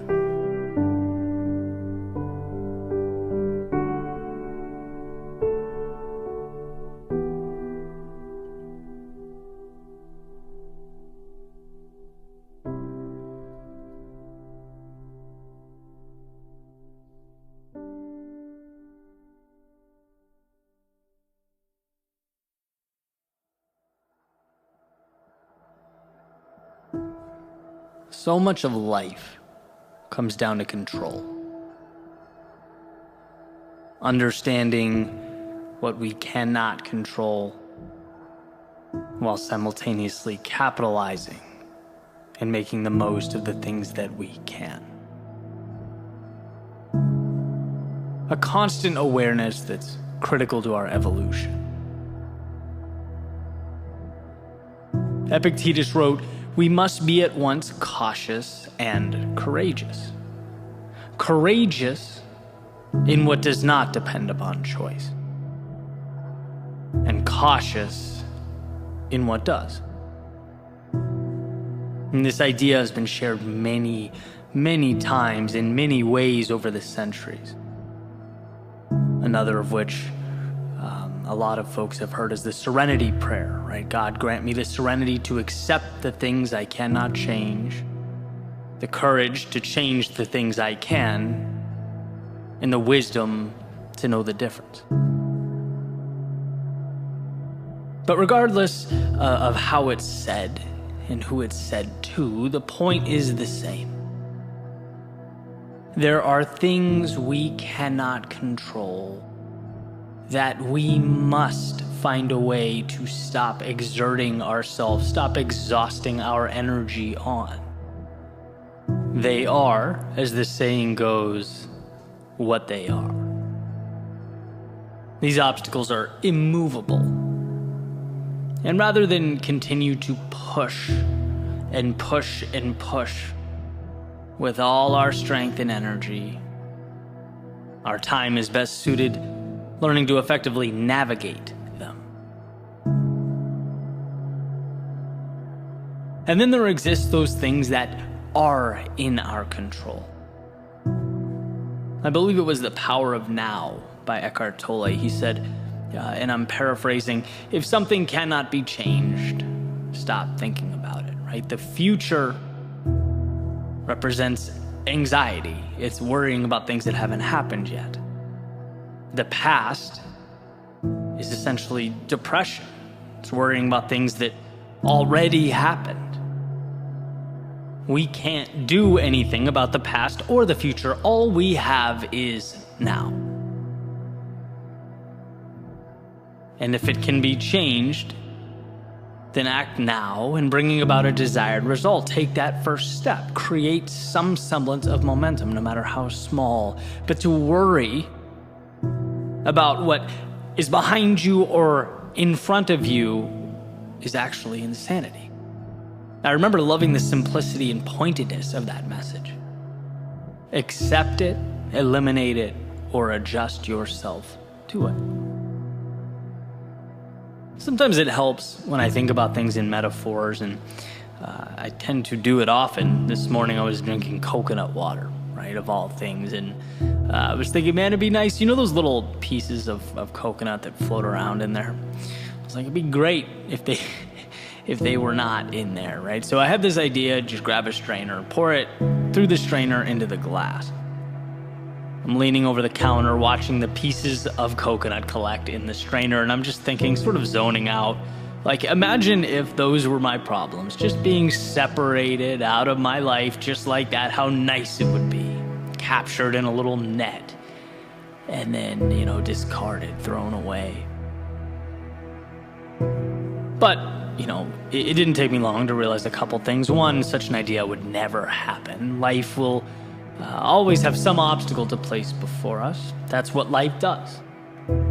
After all, the word is predicated upon the avoidance of death. It's a struggle and a necessary one. Which leads me to the realization number 2. We want hardship, purpose and meaning. They're derived from our willingness to overcome adversity and transform because of it. A life without struggle is a car without wheels. And sure, you might avoid the fender benders, but you're not leaving the garage. Right? So that's a thumbs down. So I thought, okay, well, what if I slightly adjust that thinking? What if it's a subset of problems that I can remove? That's when it kind of hit me, the opportunity at hand, right? Not the so-called problems, but my thoughts about them. They are the real difference maker here. The negative storytelling that can be removed, pushed through the strainer. Again, not novel or groundbreaking. Like I said a few minutes ago, this idea has been around for thousands of years, but sometimes things land perfectly. Right moment, right time.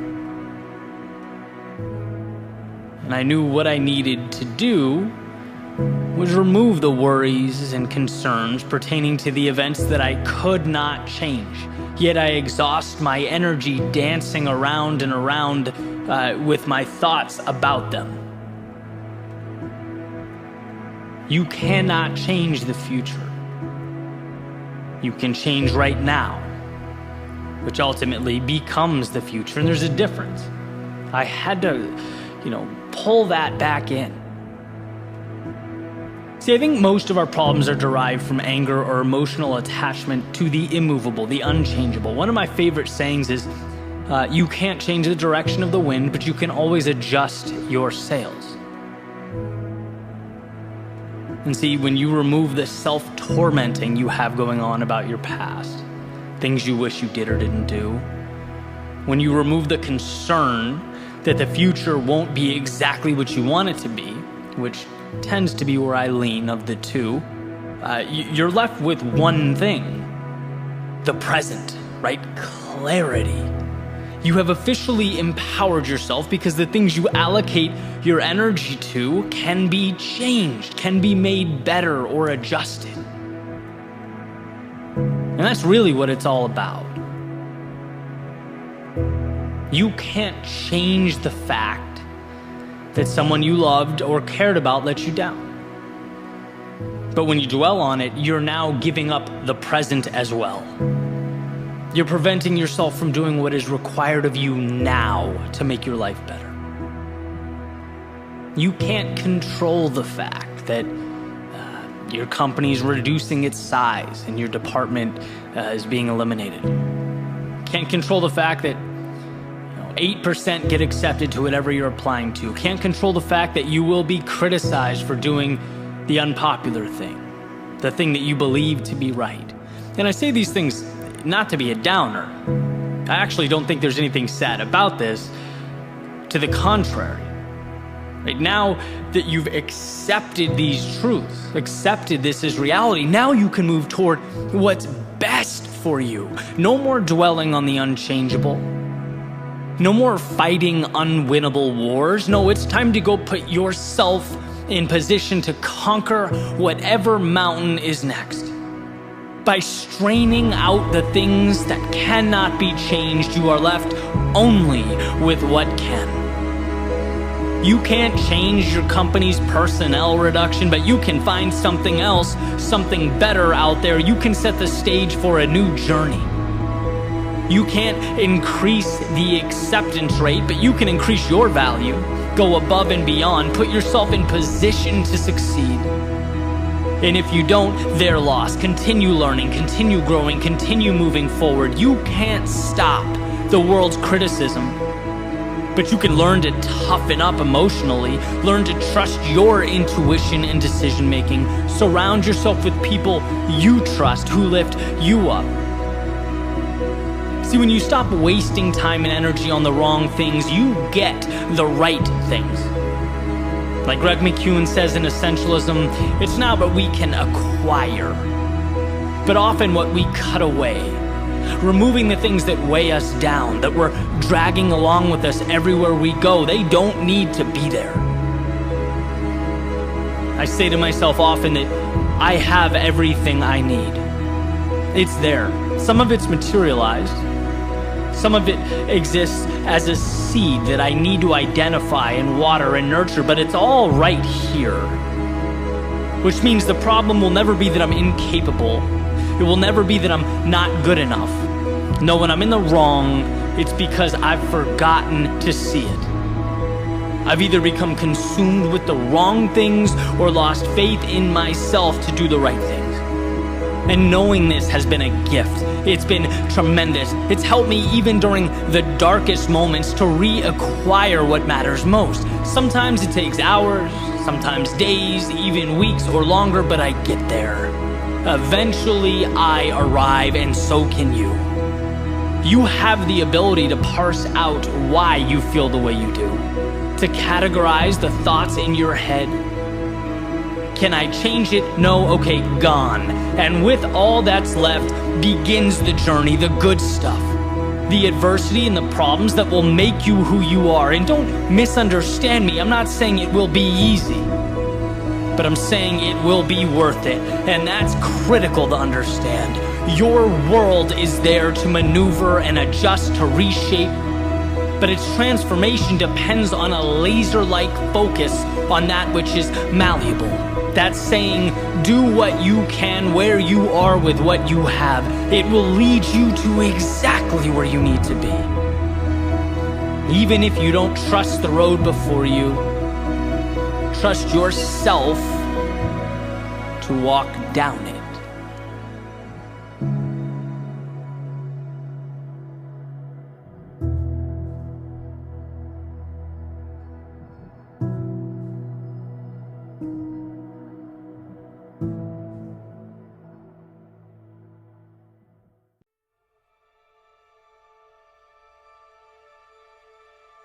What if I fall? The man asks, looking nervously over the edge. Oh, but my friend, a voice responds back. What if you fly? A little quote I heard not too long ago demonstrating our proclivity to maintain, to preserve, to protect, to move away altogether from the risk, for fear that we might lose our grip on the status quo. Completely forgetting to think about what life could become if things worked out. Forgetting that life is a game of trade-offs. And to fixate on never losing what you have means forfeiting the possibility. It is that simple. To stay is a refusal to go. We need to constantly reinforce the idea, the truth, that what we aren't doing is a decision. And while we place our energy and efforts on minimizing the falling and the failure, someone else is stepping into it. They're capitalizing on it, falling again and again and again until they can fly. Because the danger is not in falling, it's in never taking to the sky. It's becoming only a fraction of the person you are capable of becoming, with the required sacrifice and courage. It's an understanding that we're not wrong for initially thinking small, playing to not lose, thinking only to protect. That's how human beings arrive out of the factory, right? Stock. And you can thank millennia of evolution for that. You're not weak for being scared. You're not less than for shaking when you stand face to face with the adversity of life. Again, this is what being human is. But what we also possess is the ability to understand these default limitations and transform them. To understand being scared of the world around us was incredibly valuable forever ago. Right? When we roamed around hunting and gathering, it made sense not to inquire further when there was a shaking in the bushes. It made sense not to rashly run into the cave. It made sense to fear deeply the prospect of being abandoned by your small tribe that was the only reassurance separating you from the vast unknown lurking in the darkness, the wilderness. But anyone listening to this today must also understand that these biological drivers are outdated. The lions in the bushes are no more.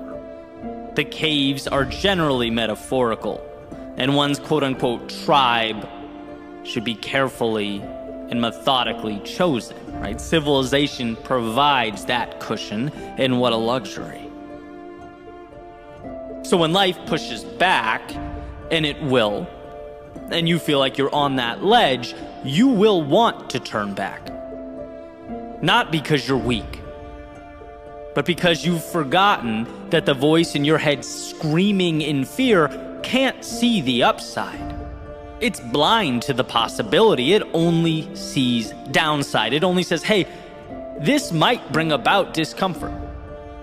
There are things out there you don't know, foreign entities, possibly adversaries. Why would you even contemplate taking that leap? And that's where you step in and provide reassurance.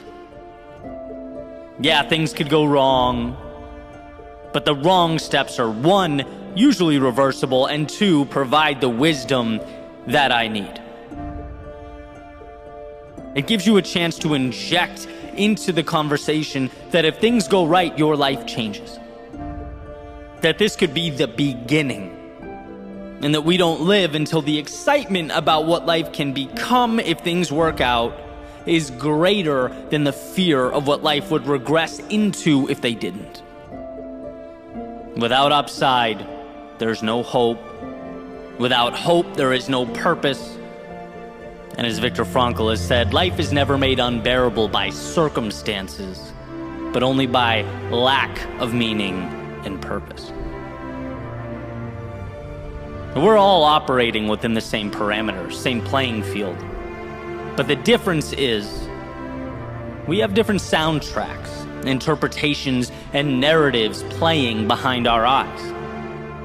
He may see the world collapsing and spend the rest of his life mourning what is gone, while she may see this same devastation and bring herself to wonder, well, what can I build in its place? What can arise from the wreckage? Same circumstance, different storyline, different result. I often cringe when I hear mindset misinterpreted as this magical thing that becomes reality the second you close your eyes and make a wish. Like the law of attraction, as far as I'm concerned, is not magic. I think this whole song and dance is much simpler than that. We act in accordance to the things we believe.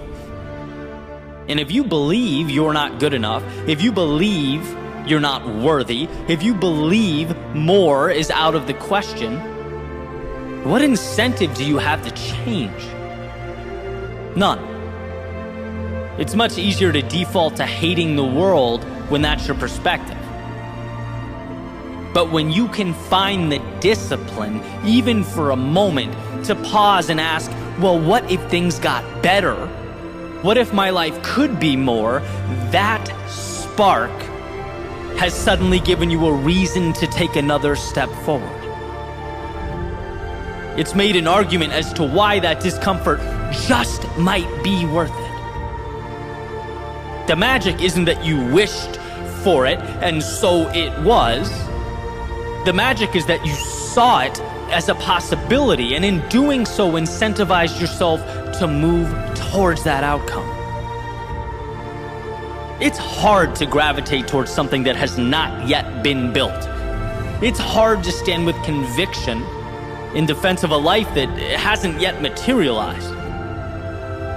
But that, my friends, is the beauty and mystery of life. You don't get what you want until you start living like you already have it. Like you can touch it, taste it, like it's real. So when the journey feels impossible, know that you are on the right track. You're competing against some very formidable adversaries, your very DNA. You're competing against the people around you that don't understand. You're competing against the obstacles that make you question whether that conjured up castle in the air, existing only in your head, could ever come to fruition. That is some resistance. But as you step forward into the haze, your single, solitary acts of courage will begin to tell a story, to take shape. The once make-believe will become tangible. You'll see the pieces coming together, and you'll see yourself as the one capable of assembling them. An architect of sorts, a designer, one with courage and self-belief. The truth is, you will never completely mitigate fear. That will be with you forever. It's par for the course. You just need to remember that the power of purpose, of meaning, the value of upside and opportunity is greater than that nagging voice of fear. It's not about closing your eyes to who you are or where you've been. There's beauty in all that. It's merely about opening them to all you can become.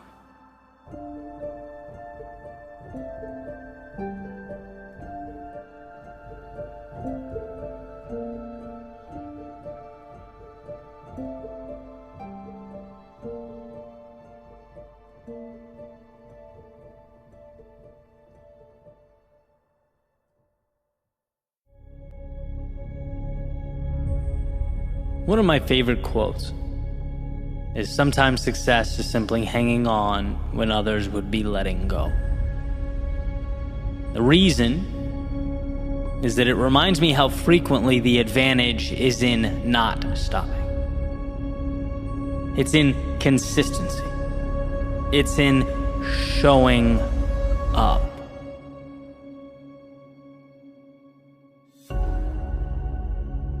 When I run, particularly long distances, almost like clockwork, I can break it down to feeling good at the beginning, usually a little rough stretch in the middle, and then somewhere in the second half, I catch a second wind or a second blast of energy. The question just becomes when, right? Will you hang in long enough to capture it? Because you don't know when it might be, where it will show up. You don't know when you'll find that nice rhythm again that makes this sport so enjoyable to me. And when I say, you can pull an infinite amount of life lessons from running, this is one of them. A depiction of trusting that the road ahead has everything you need to cross your finish line, even when the short-term chaos is all you can see and feel, even when it's hard to look up and imagine. Right? Because it's easier said than done when you're tired and worn down to continue on, right? When you're in the trenches. There's an uncertainty to the road ahead, but each footstep is a shot on target. Each step forward is saying, I'm worn down, but I'm here, and I'm not going anywhere. And life can present an almost eerily similar narrative, right? Whether personally you're at a low point, whether you've been working and haven't seen the result you're looking for, whether you're uncomfortable and starting to wonder whether this reward is really worth the high price tag. You need to remember that second wind, that second blast of energy, just enough momentum to ease your worry and recalibrate your journey. It's there. It's waiting. But you know the rules of life. It won't come to you. You must go to it. Through the storm, into the night, beyond the comforts of home. Most, sadly, don't arrive. Not because they couldn't, but because they ultimately let go. They looked too far down the road at the distance to be traveled and forgot that their only job was to hold on. Through the doubt, the pain, the worry, no miracle, just a willingness to fight each battle as it presented itself. to let time stack up, to let the distance over your shoulder accumulate. See, the thing about stopping is that you never know when that much-needed second wind will arrive.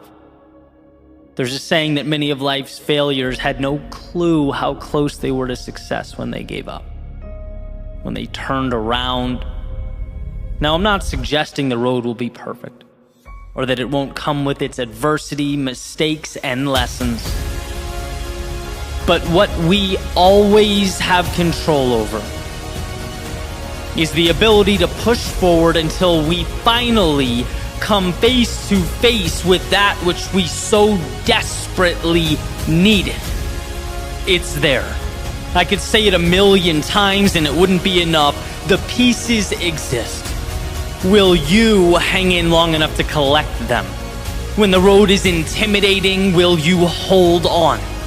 When you run into those moments of self-doubt, will you hold on? When you feel small, navigating the ups and downs of life, will you hold on? Because if the answer is yes, you'll find yourself crossing some finish lines that will blow your mind.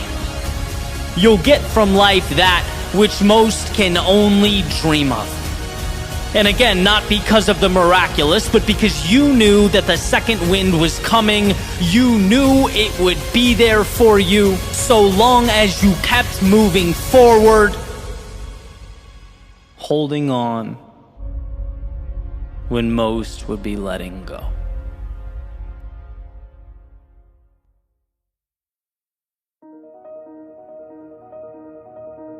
Normality is a paved road.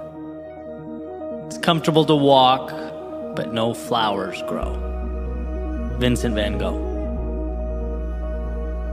What is normality? Well, according to the dictionary, normal is the usual, average, or typical state or condition. Common. Normal is also a decision.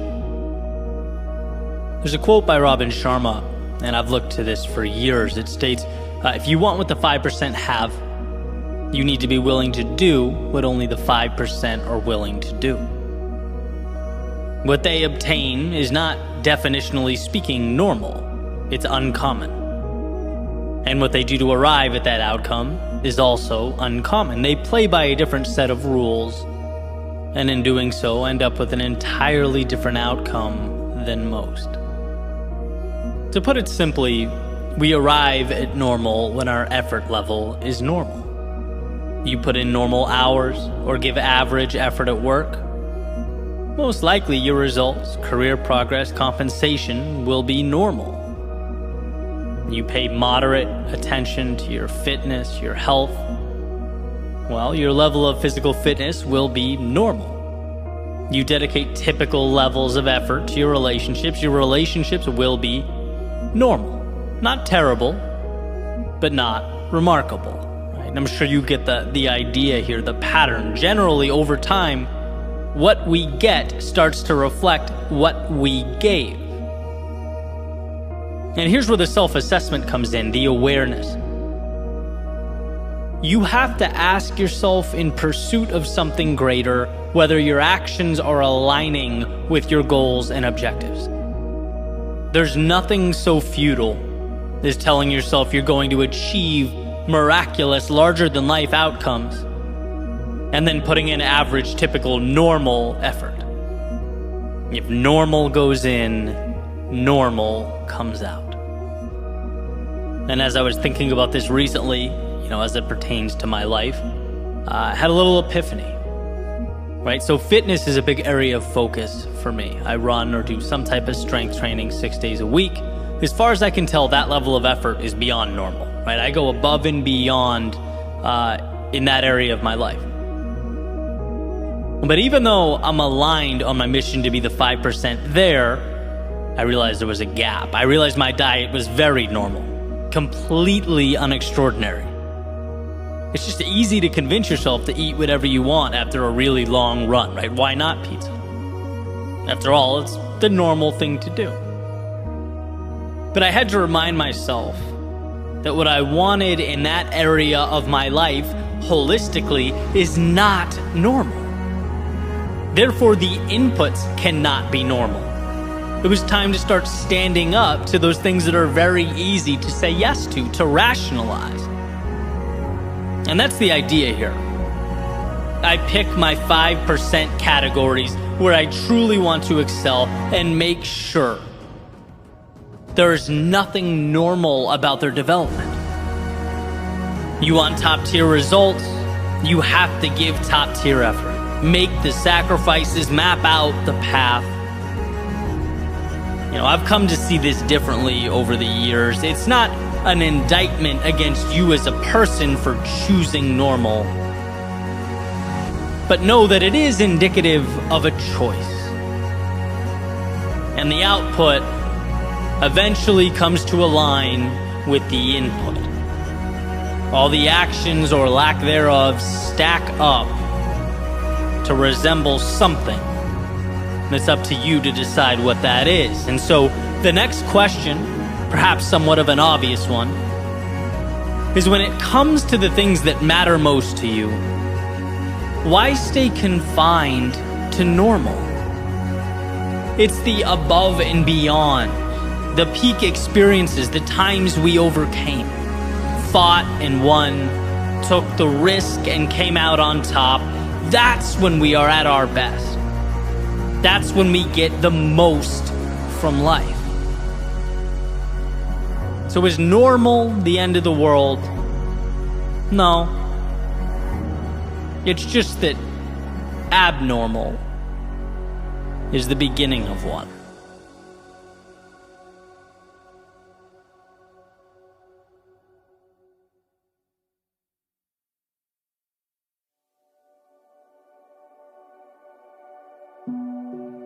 Relax, you're here. That's a clever little sign hanging above the sidewalk, right at the border where Pompano Beach turns into Lauderdale by the Sea. And as it turns out, that spot is almost directly in the middle of one of my favorite running routes. Almost exactly halfway. Which at first I found kind of annoying, being that no, I was not where I wanted to be or intended to be, and no, I certainly could not relax. The heat and the sun and the miles to go always begged to differ, right? False advertising. I was not, in fact, here. After all, here in this context suggests one has arrived. And how can arrival feel like missing pieces and unknowns? How can it feel like so far to go? In the valley of despair, can one really be here? But the more and more I took that route, the more the little sign became a landmark in and of itself. Something that I looked forward to, its own little destination, a point in which I could both look over my shoulder and realize how far I've come, as well as find reassurance for the journey ahead. It was a manufactured pat on the back, a change in narrative. Because here's the deal, it's easy to feel lost in the middle. It just is. It's easy to feel empty-handed after days or months or years. It's easy to fall into the trap of never enough. But if you step back and adjust your perspective, you see it for exactly what it is. A beautiful process. Here doesn't have to be the predetermined destination. Here can be the culmination of all the steps it took you to arrive at the now. Here can be the lessons learned along the way. It can be the reassurance that while you're not done, you've overcome every obstacle up until this point, and there's no reason to think you won't continue that pattern moving forward. So relax. You're here. Perhaps here being a place of trust. The ability to look in the mirror and sure, see your opportunity areas, but way more importantly, see your brilliance, your tenacity, your courage. After all, when armed with those traits, it doesn't matter where you're dropped off at or placed. There's no finish line that's too far away, no mountaintop that's beyond you. Where you end up in the game of life will be directly correlated to the level of trust you have in yourself to play. So relax. You're here. Maybe here being that point where you can make the leap you've always wanted to make.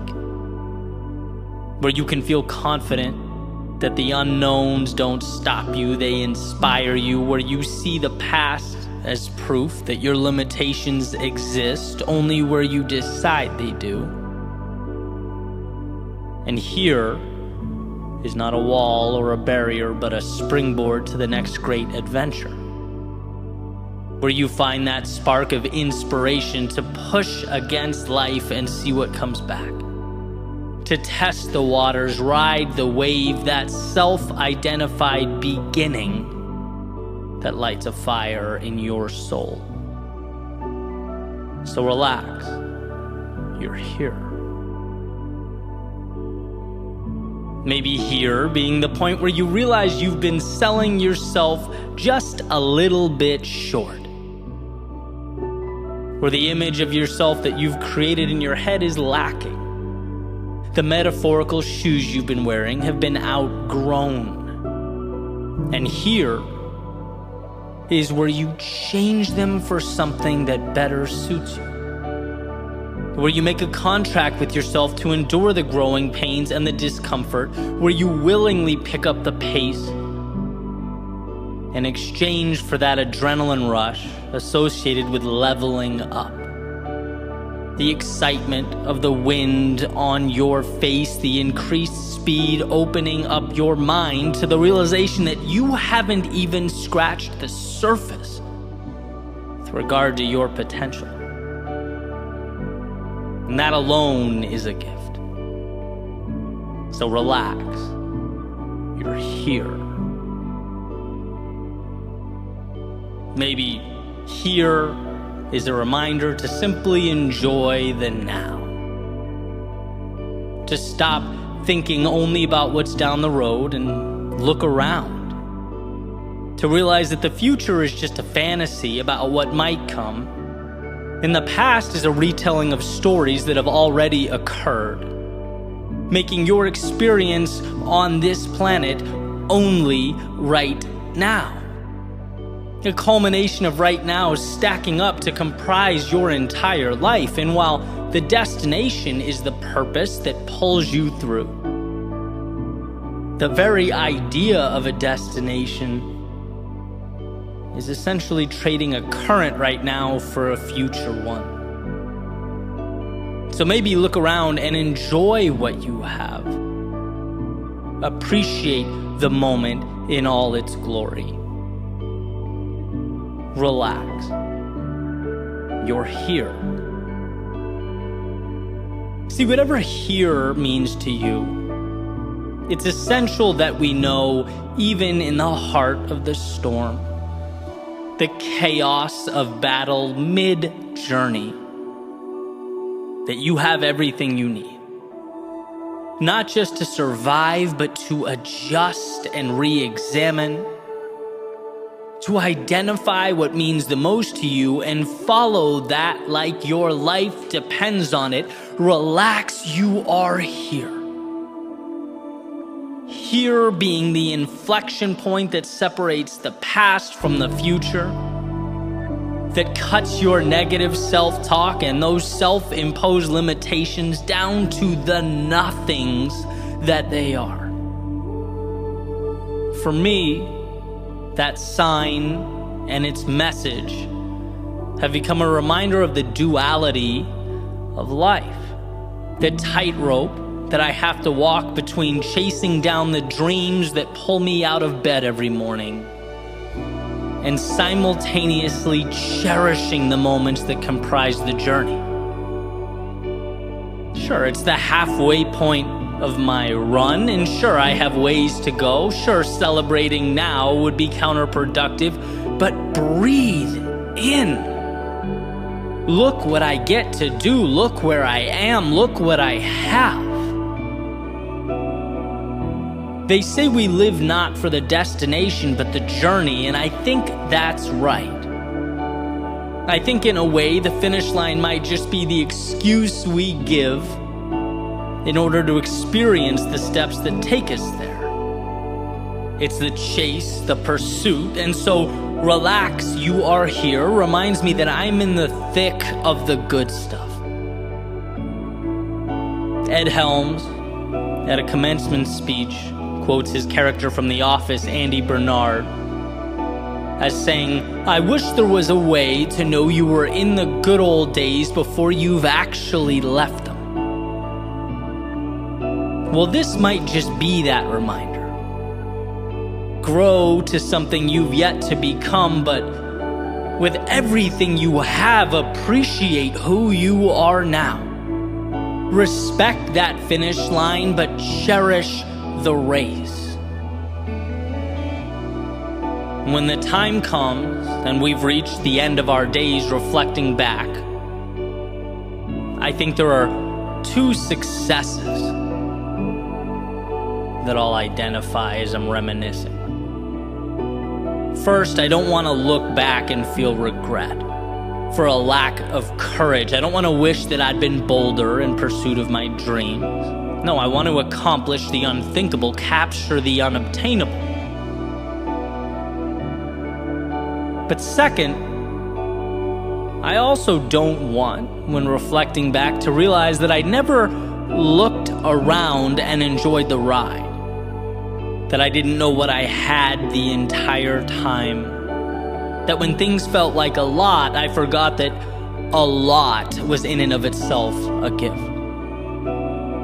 So when the pressures of life seem to consume us, the expectations overwhelm us, the story disappoints us, let's find the time to pause, take a breath, and relax, because it just might be life's way of telling us that we're here.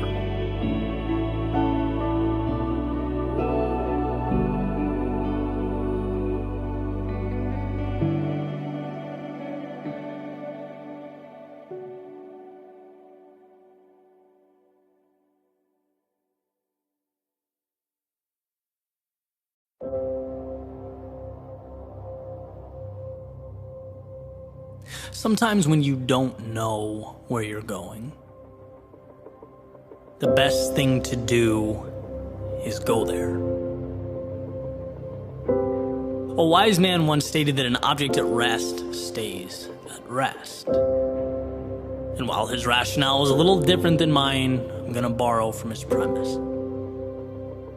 Right? Because when you move, even if you don't know where you're going, you put yourself on a collision course with something. You put into existence an entity to react to. Some call it destiny. Others call it fate. I call it simply initiative. Because if your journey is hypothetical, you have nothing to celebrate nor correct. A sailboat can adjust its sails once it leaves the harbor, right? It can learn from and manipulate its surroundings, make sure it arrives at a destination, right? It learns and adapts along the way. But from the harbor, it speculates. It expounds upon a path that might be straighter, might be faster, might be more thought out and tied together than the crazy sailors who took off for the horizon, but in actuality, it goes nowhere. In the real world, it is stagnant, and I could be wrong, but I'd make the argument 10 out of 10 times that the real world is where we want our results. And my proof? Well, a journey that started with insurance and evolved into music and songwriting and audio production and video production and creative writing, then a sweet spot that kind of combined everything. A spot that didn't make its way to my inbox with an exact address. A spot that required a lot of failure and lessons learned and disappointment, but man, more than that, so much fun. Right? My proof is sitting down right now in real time, letting my fingers create a bridge from nothing to something of value.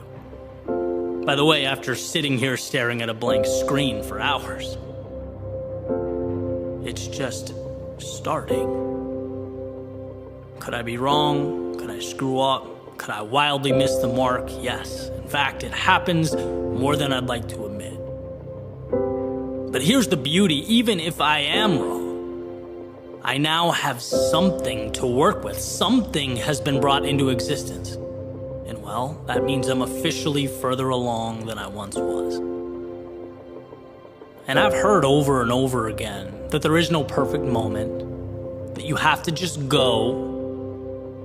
And the idea, it makes sense. It's impossible not to understand, but it's one of those things that until you feel it, doesn't mean anything. How can you miss something you've never experienced? Well, to put it in a way that helped me understand, you aren't going because, what do you have to lose? You're going because everything is to be gained. The answers that you pick up along the way, like the little coins you pick up in Super Mario, right? You have to start collecting pieces of a puzzle that you can then arrange. I truly believe that one of the most important ideas we need to hold on to moving forward is personal agency, self-belief. And I say that because I feel like I'm watching it slip. There are cases where we literally don't know or understand that it's within our own ability and control to change our lives. No person or group or letter in the mail is going to come along and green light your idea. In fact, you might not even really know what your idea means or how it will look. And that's not only okay, it's amazing. It's the marble that you get to chisel away at to create something. See, life is not the perfect execution of a plan. Life is the courage to make your way into a world that no one really understands or knows anything about. And I'm not talking physics or biology or quantum mechanics. I'm talking about the real life that is emergent from those areas of study, right? There is no perfect formula for happiness. But it will always be true that immobility or standing still is antithetical to progress. And there is plenty of data that supports the idea progress equals happiness.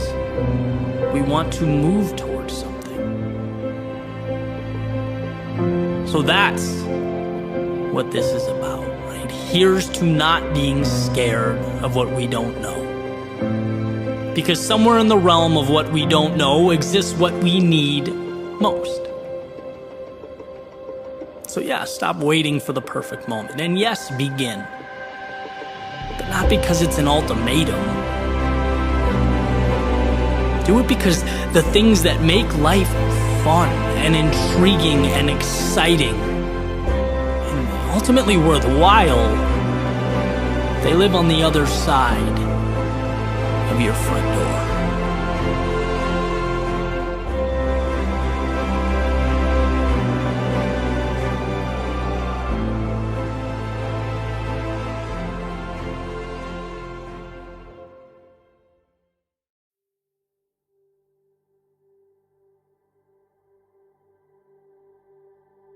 The little E on the car dashboard reminds me that I'm pointed east.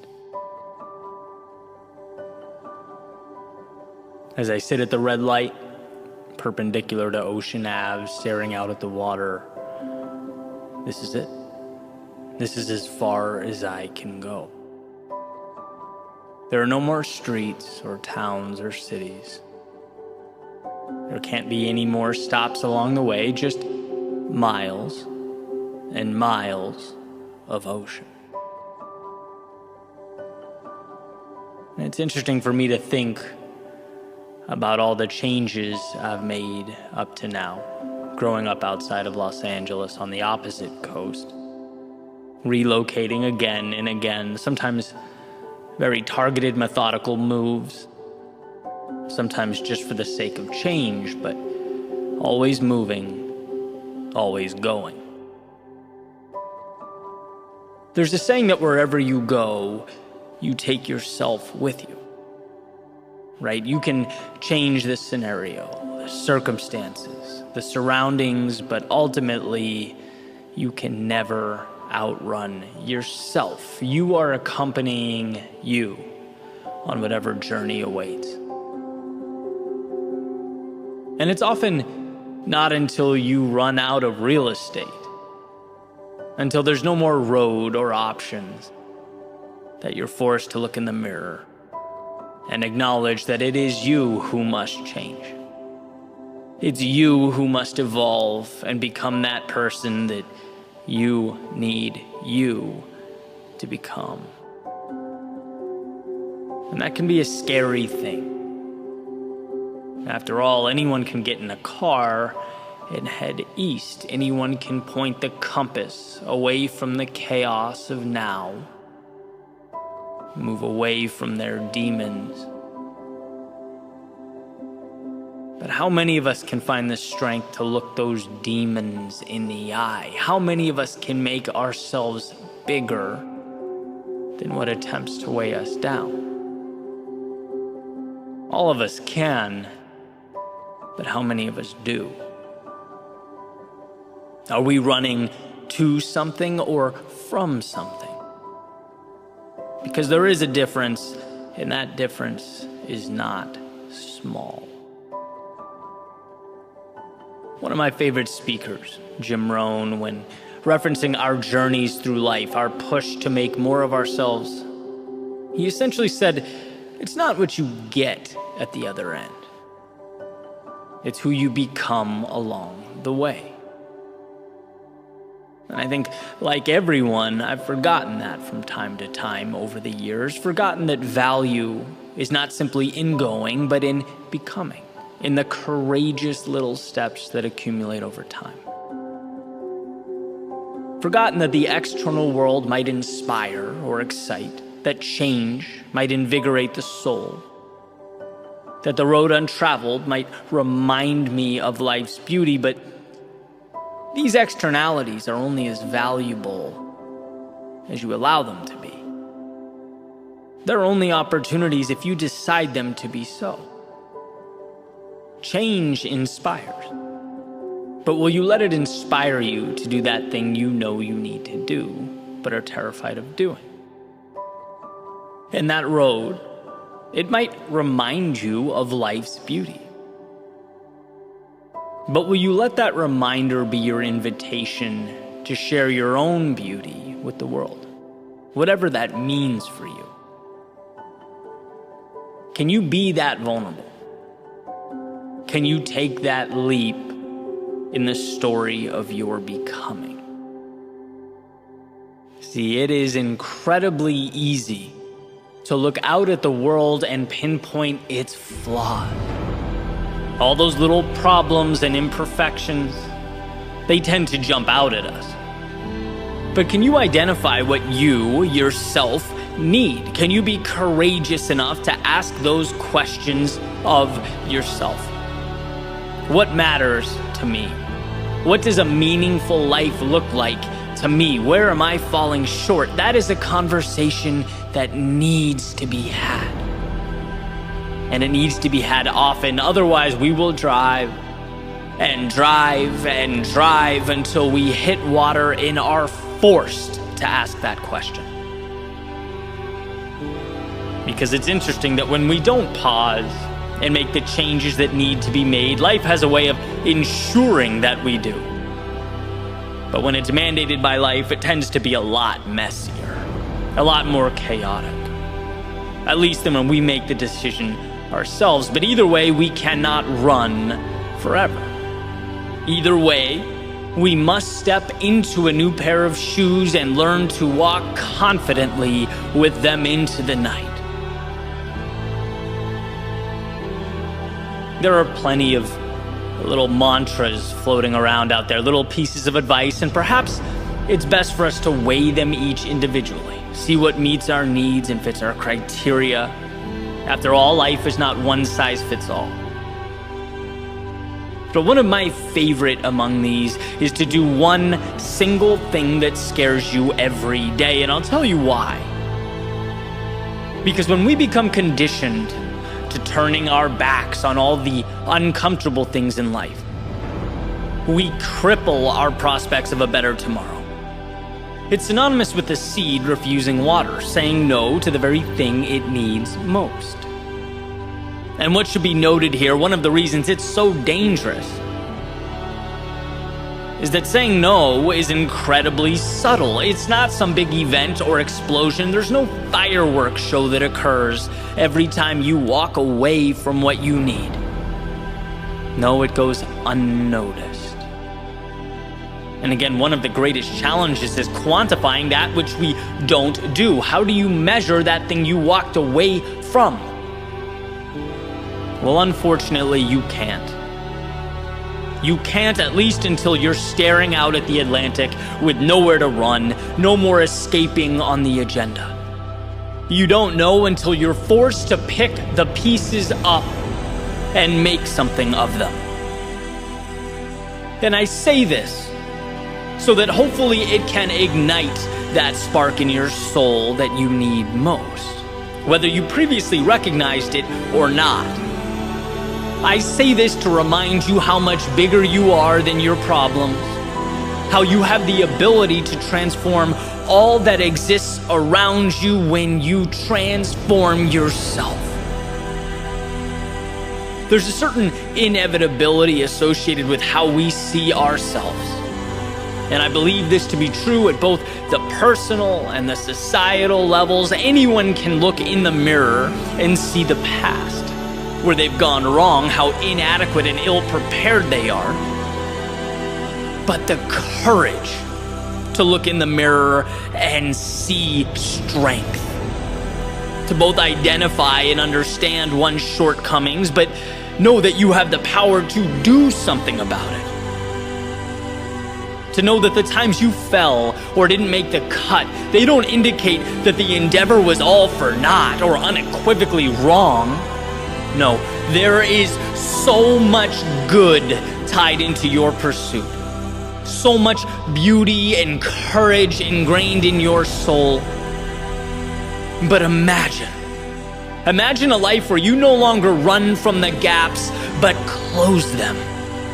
Imagine finding it in yourself to begin that hero's journey. And where you used to run to protect yourself, now you take the offensive to grow yourself. Where you used to avoid the possibility of failure, now you chase the possibility of victory. You can have that if you want to. You can be that if you choose to. And sure, you may never be able to outrun yourself, but you can always adapt yourself to be that person you always needed you to be. Sometimes we just need the reminder that we are strong enough. We do have what it takes. And that the thing that hurts us most in the short term not only saves us pain in the long term, but it becomes what we live for. It is where we find our meaning.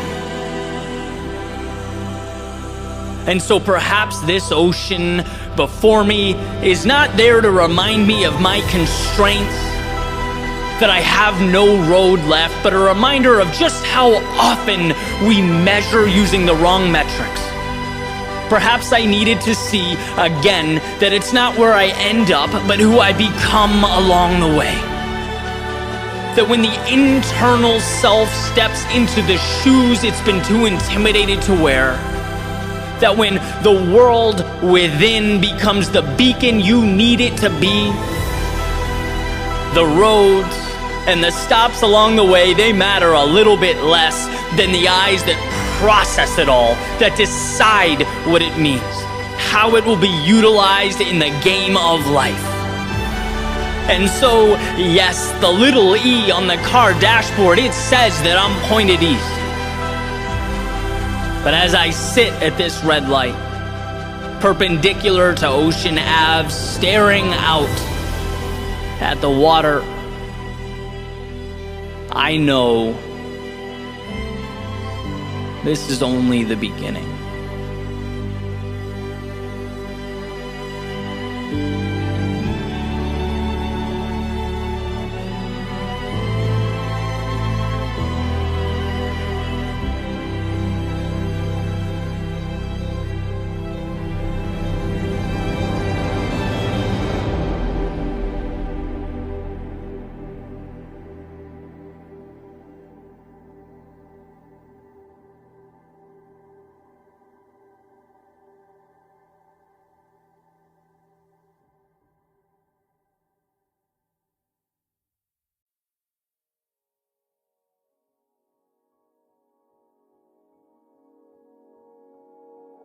Hold the vision, but trust the process.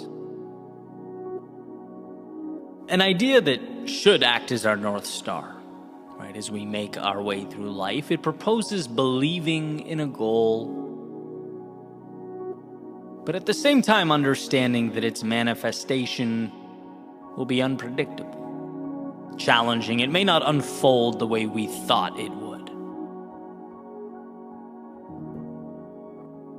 To me, though, the most challenging aspect of personal growth, of building the things that matter, creating realities we dream of, it's the mandatory dance we must do with time. The patience that's woven into the equation, it's the empty spaces that we tend to use for manufacturing doubt and disbelief when life has given us nothing to react to. It's like we create monsters in our heads. And it's really an incredible thing when you think about it, right? I look back on the past decade of my life, and the hardest parts, and some were excruciating, they were pain derived from what I knew I hadn't yet accomplished.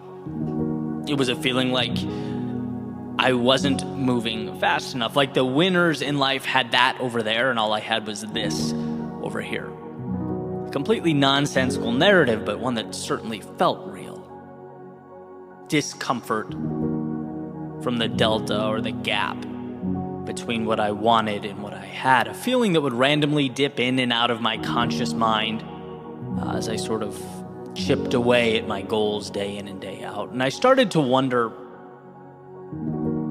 how can I better position myself to grow, to maintain that ambition, but also to do it with less anxiety, right? As I stated a few seconds ago, hold that vision, but perhaps improve my trust and relationship with the process. My ability to immerse myself in various pursuits without dwelling on the fact that I hadn't yet arrived. Because look, I know this game. We all know this game. There's always going to be another finish line to cross. That's a great thing, but can also, when we're not looking at it correctly, be to our detriment. There are always higher numbers to achieve. Again, incredible opportunity, but with the wrong perspective, dangerous. If you can't find a way to appreciate the now while you climb, you will be forever lost. There will always be a hole that's never filled. I think we need to be better about supporting ourselves along this journey. No one can be there for me like I can, and I think that's true for everyone. We need to be our greatest allies. So I brought this question up, as I tend to do with a few of my friends, right, with different perspectives. They look at the world a little differently. and basically asked, how can we get out of our own way? Is there a lane to both be tenacious in our pursuit of evolution, to continue doing the things that excite and challenge us, while also being a little easier on ourselves, trusting that dance we do with time as the process unfolds? And so I present this question to one of my friends sitting across from me at the table, and he thinks about it. He says, Eddie, well, that's what's gotten you where you are. That feeling like there's always more. It's the reason for the success you've had and the success you'll have in the future. It's what will push you. It's why you will succeed. People that accomplish things are never satisfied. Jordan was never satisfied. He was never happy. And in that context, greatness and happiness are not compatible. And I took it in. I certainly appreciated the perspective, right? In many ways, I think he's right.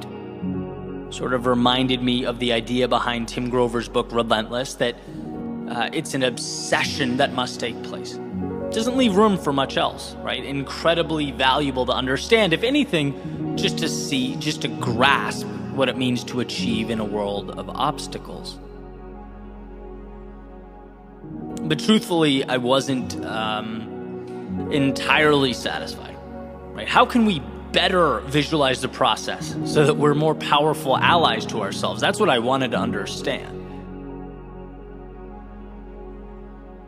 And a short time later, I'm at the kitchen table, kind of going over some analytics for social media, like YouTube channel, podcasts, stuff like that.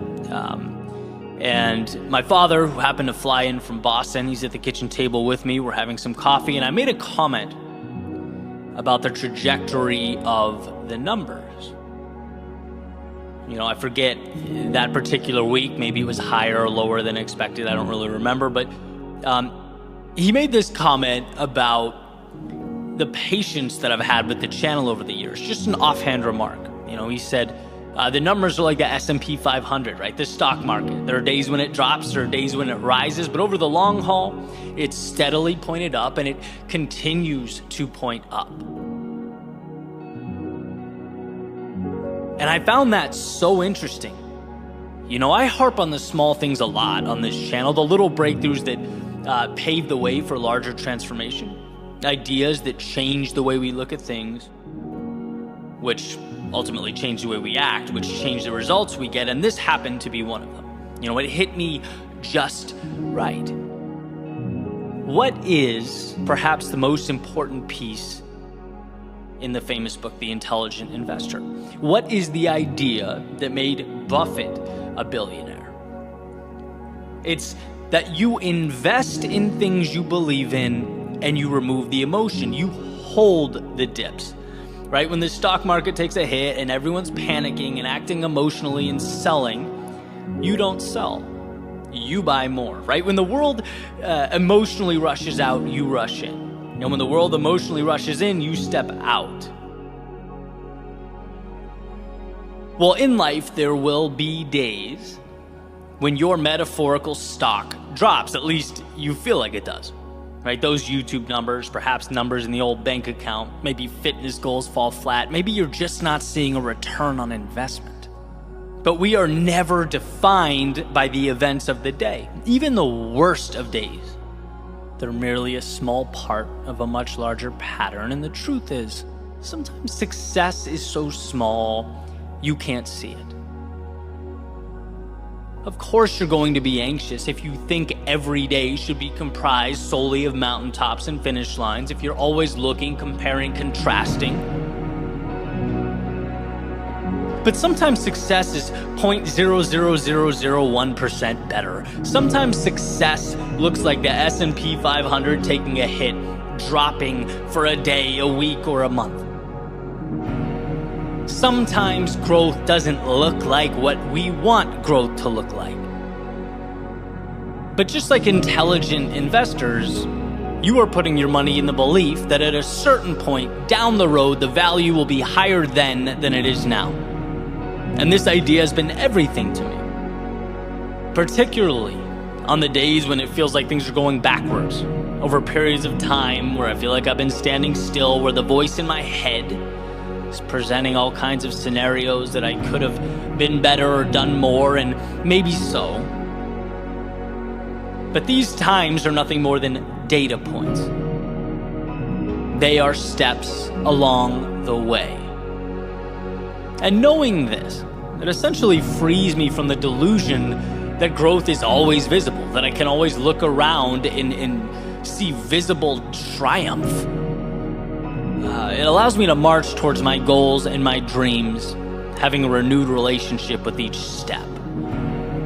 There's a saying that we need to keep our head in the clouds and our feet on the ground. Life is a continual juggling of extremes, and I think this gets it right. Our strength is in the ability to take those steps, each one a message to the universe that we are stronger than we were yesterday. But what makes our journeys truly divine is that they aren't comprised of or built with those steps like a house of cards, where one wrong move or some delay will cause the whole thing to fall, to come crashing down. No, what makes the journey divine is the infinite number of paths that can bring about its materialization. There are no wrong paths. Some arrive sooner, some arrive later, some mid-journey cause us to realize that the compass wasn't even pointed in the right destination, right? They change what it means to arrive. But the point is, every step is required, every step is a miracle, but the power is not contained solely in one step, but rather what we choose to make of all the steps combined. The dips, the lows, and the losses only have significance if we give them significance. Otherwise, they're just a few stops along the way to something beautiful. So why exhaust energy on data points that haven't arrived yet, on destinations in the future? Destinations that we trust ourselves to figure out anyway. Our emphasis should be on the present moment, on gratitude for the fact that we get to wake up and choose the pursuits that we've chosen. In some days, those pursuits will feel like the miracles that they are. We'll see the finish lines, the mountaintops. We'll feel triumphant, and some days, those victories will be hidden in plain view, but they are there nonetheless. As we make our way into the great unknown that is life, piecing each second, each minute, each hour together to become the path leading us where we need to be most.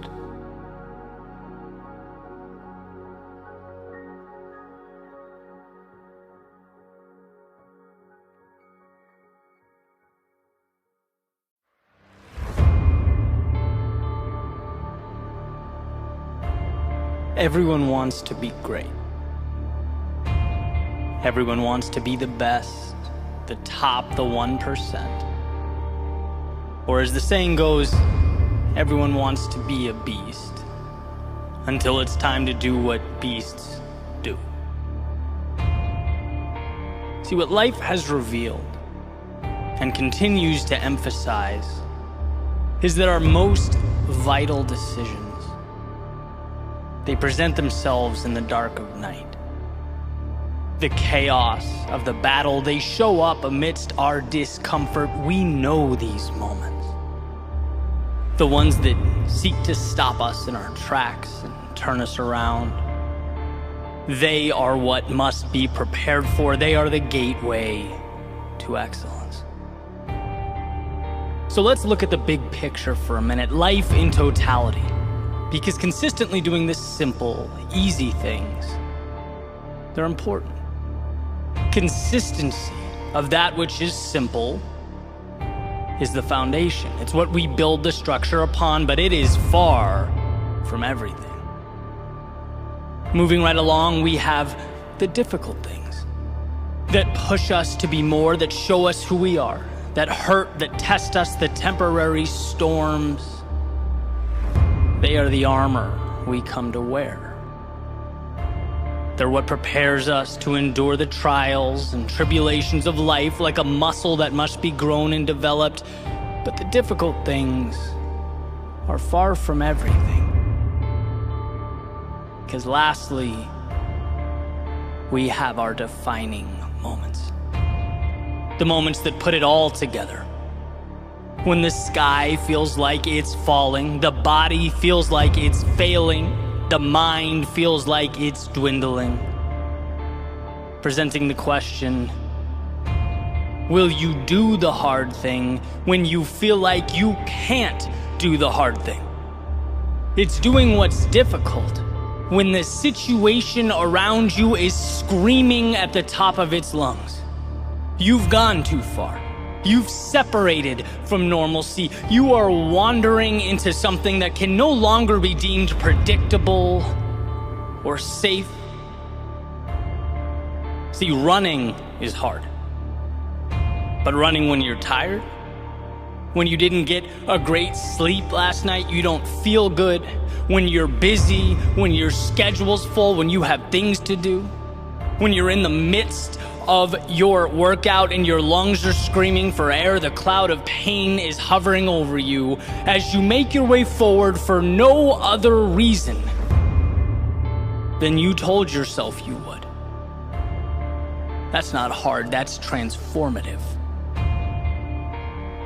Going to the gym is hard.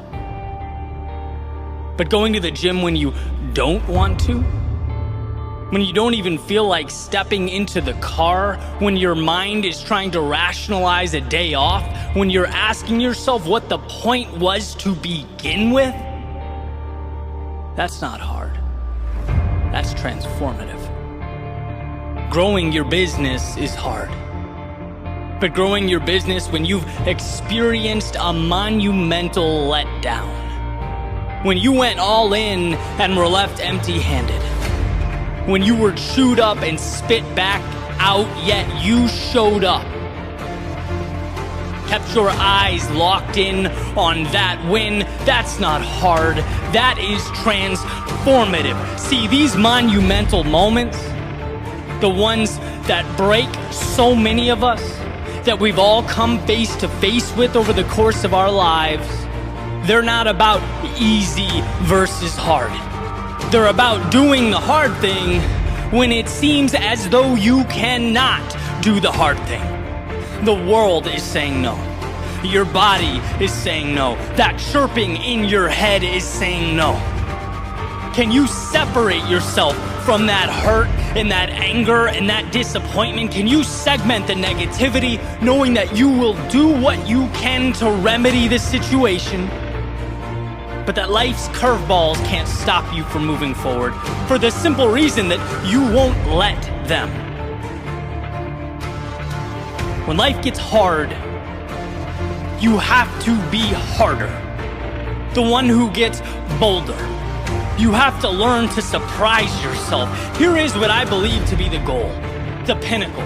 It's what I aspire to become. When life puts me through hell, to dig deep and find the emotional IQ, the awareness, to know that right now is the invitation I've been longing for. My chance to level up. See, you might be wondering what brought this concept to the forefront of my mind. And well, it was one of life's inevitable setbacks. And I had to look in the mirror and say, I'm not going to think about the technical issues that just cost me thousands of dollars and thousands of hours of my time. No, I'm going to, one, learn, but put parameters in place so it never happens again, and two, find the opportunity. See, when we build back, we tend to build back stronger, clean slate, new lease on life.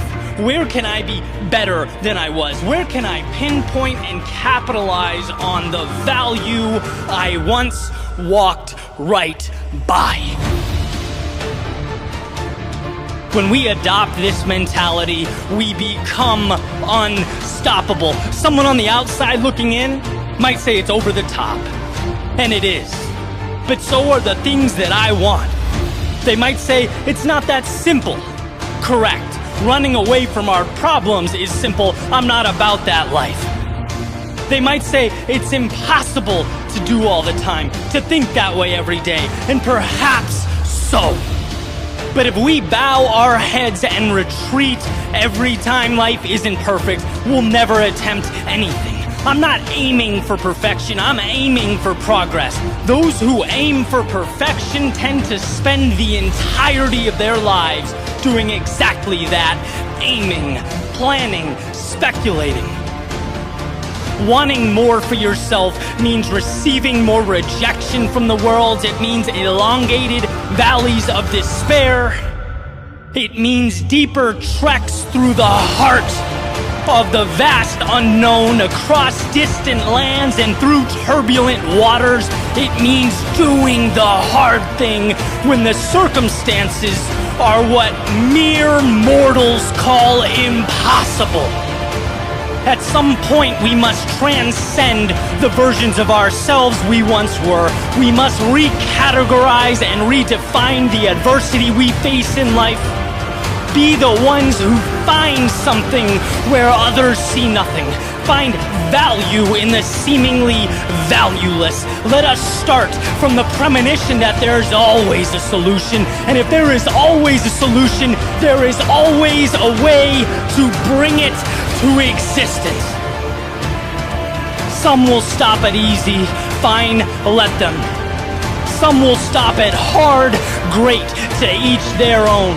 But if one dares to push further, to trudge forth into the night, they will be tasked with doing the hard thing when the circumstances are devastating. They will be asked not just to sail the ship, but to sail it through the storm, to not just build the tower, but to build as the skies open up, the wind blows, and the ground shakes.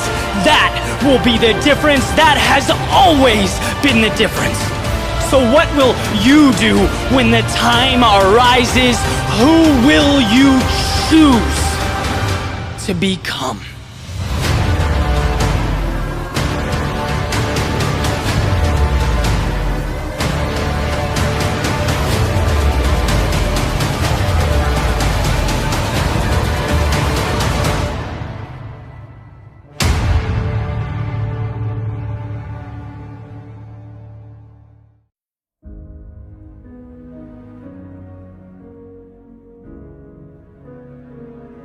In his play Measure for Measure, Shakespeare wrote in 1603 a line that I think adequately sums up the reason so many of us fall short of what we are capable of becoming. He wrote, "Our doubts are traitors, and make us lose the good we oft might win by fearing to attempt."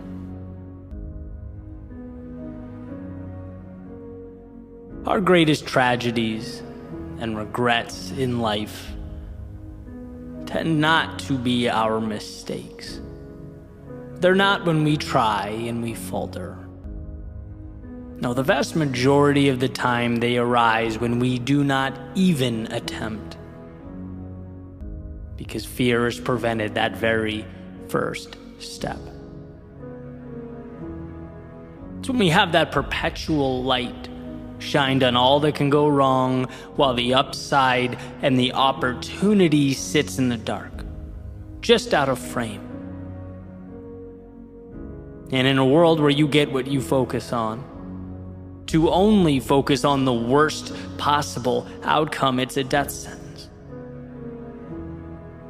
It's debilitating. The way I see it, there are a million ways to improve something. There are infinite roads and paths and possibilities. None are certain, but what is? Here's the interesting thing, though. The only certainty, the only thing that is for sure, is that if you don't go, you will not arrive. One will never finish what they do not start. Listen to this quote from Thoreau. It's from his book Walden, which he wrote after about 2 years and 2 months of living in the woods by Walden Pond in Concord, Massachusetts. He wrote, "I learned this, at least, by my experiment. that if one advances confidently in the direction of his dreams and endeavors to live the life which he has imagined, he will meet with a success unexpected in common hours. He will put some things behind, will pass an invisible boundary. New, universal, and more liberal laws will begin to establish themselves around and within him. Or the old laws be expanded and interpreted in his favor in a more liberal sense. In other words, the world does not dictate, it reacts. It becomes what we decide it will be. And I was thinking about this recently. Have you ever thought about the utility of water? Just water. And how it is obviously essential for life. Specifically, humans can't live longer than about 3 days without it. Yet, we can also very easily drown in too much of it. The same thing that's required for life can easily take life away. It all depends on how it's being utilized. And so when I think about this, my mind goes to Shakespeare's message on our doubts making us traitors if we let them. Or Thoreau's passage about moving with conviction towards the things that matter, towards our dreams. And what I see is an intentional restructuring of the world around us. The idea that life can work for us or work against us. It can be our headwind or our tailwind, the reason we stay or the reason we leave, and who decides that? You. You decide that. I often think back to my first creative project once I took the entrepreneurial route years and years back. I referred to the project as quiet desperation, in reference to actually another Thoreau quote, "Most men lead lives of quiet desperation," because I realized around that time how easily that could become reality, and decided to do something about it. For me, it was a huge step out of the routine and the cycle. I finally asked myself who I was living for. Where did I lose myself? Or had I simply never bothered to find myself? And I don't know the answer to that, but I know at the time, if you asked me, Eddie, what are you truly excited about? Probably be a lot easier for me to tell you about the things I didn't like, I was afraid of, that I was unhappy with. That's what I saw, that's what I focused on, and that's the point. Until then, I was immersed in Thoreau's dreaded common hour thinking, and so used to it that I thought nothing of it. There was no next step or other side. And then I arrived at that moment I hope we all get to at some point. Realizing there's very little to lose and everything to gain. And it drives me crazy how hard we have to fight for this understanding. How much easier life would be if it was intuitive, but it's not. It's a journey, a muscle that must be built, and so we must build. We have to prove to ourselves that what's big and intimidating can be broken down. That what we visualize can materialize. That will always be true. But we need to make ourselves believe it. Identity is scripted, confidence is earned, not once, but every day. And we must understand the pain associated with staying far exceeds the pain associated with moving towards our dreams. The former is destructive and the latter is what we need. They are not the same. So being as we choose what we see, how about a commitment?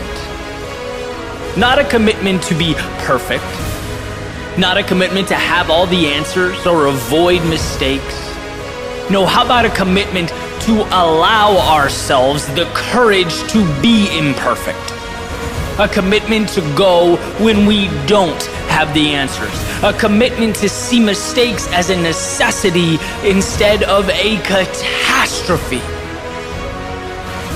In this world of subjectivity, make sure that movie playing in your head illuminates the opportunity, not the loss. So that when you fall, the inclination isn't to run from the bad, but to look for the good. Because I promise you, you will get what you look for. That perspective will alter your actions, which will alter how you see yourself, which will alter the trajectory of your life. Let's leave that mediocrity, that common hour thinking behind as we head for higher ground. Commonality, being average, it's a wolf in sheep's clothing. It seems simpler. Sure, it seems easier. But the ones immersed in that world, they're depriving themselves of the answers they desperately need. They're refusing the hand that is perpetually reaching out. When we turn our backs on the extraordinary, it is because fear has gripped the wheel and we are now passengers along for the ride. But you have the ability to be more. You have the ability to move towards what matters to you. To take the steps one at a time, bear the discomfort 1 second at a time, acclimate 1 day at a time. This is a journey dependent entirely on you and your willingness to step out the front door. To finally see the things you previously disregarded.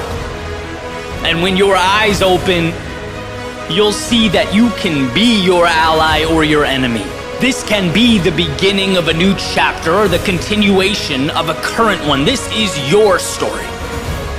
And by the way, that doesn't mean others wouldn't love to make it theirs. Wouldn't love to tell you that life is beyond your control. Wouldn't love for you to think that you are dependent on the outside world, that you need them and what they are willing to provide for you. But no, this is about you. Understanding that the first step starts with you. Your decision, that your autonomy is a strength and a chance to begin again. Change the way you think and what you get changes. It's not magic, but practical evolution. When we force ourselves to see the positive, when we look for a way, we find it. That's reality changing because you decided that it should. And that's what the power of perception is. Nothing more than unlocking the gate that was previously placed before you. There's no better time than this very moment to walk through it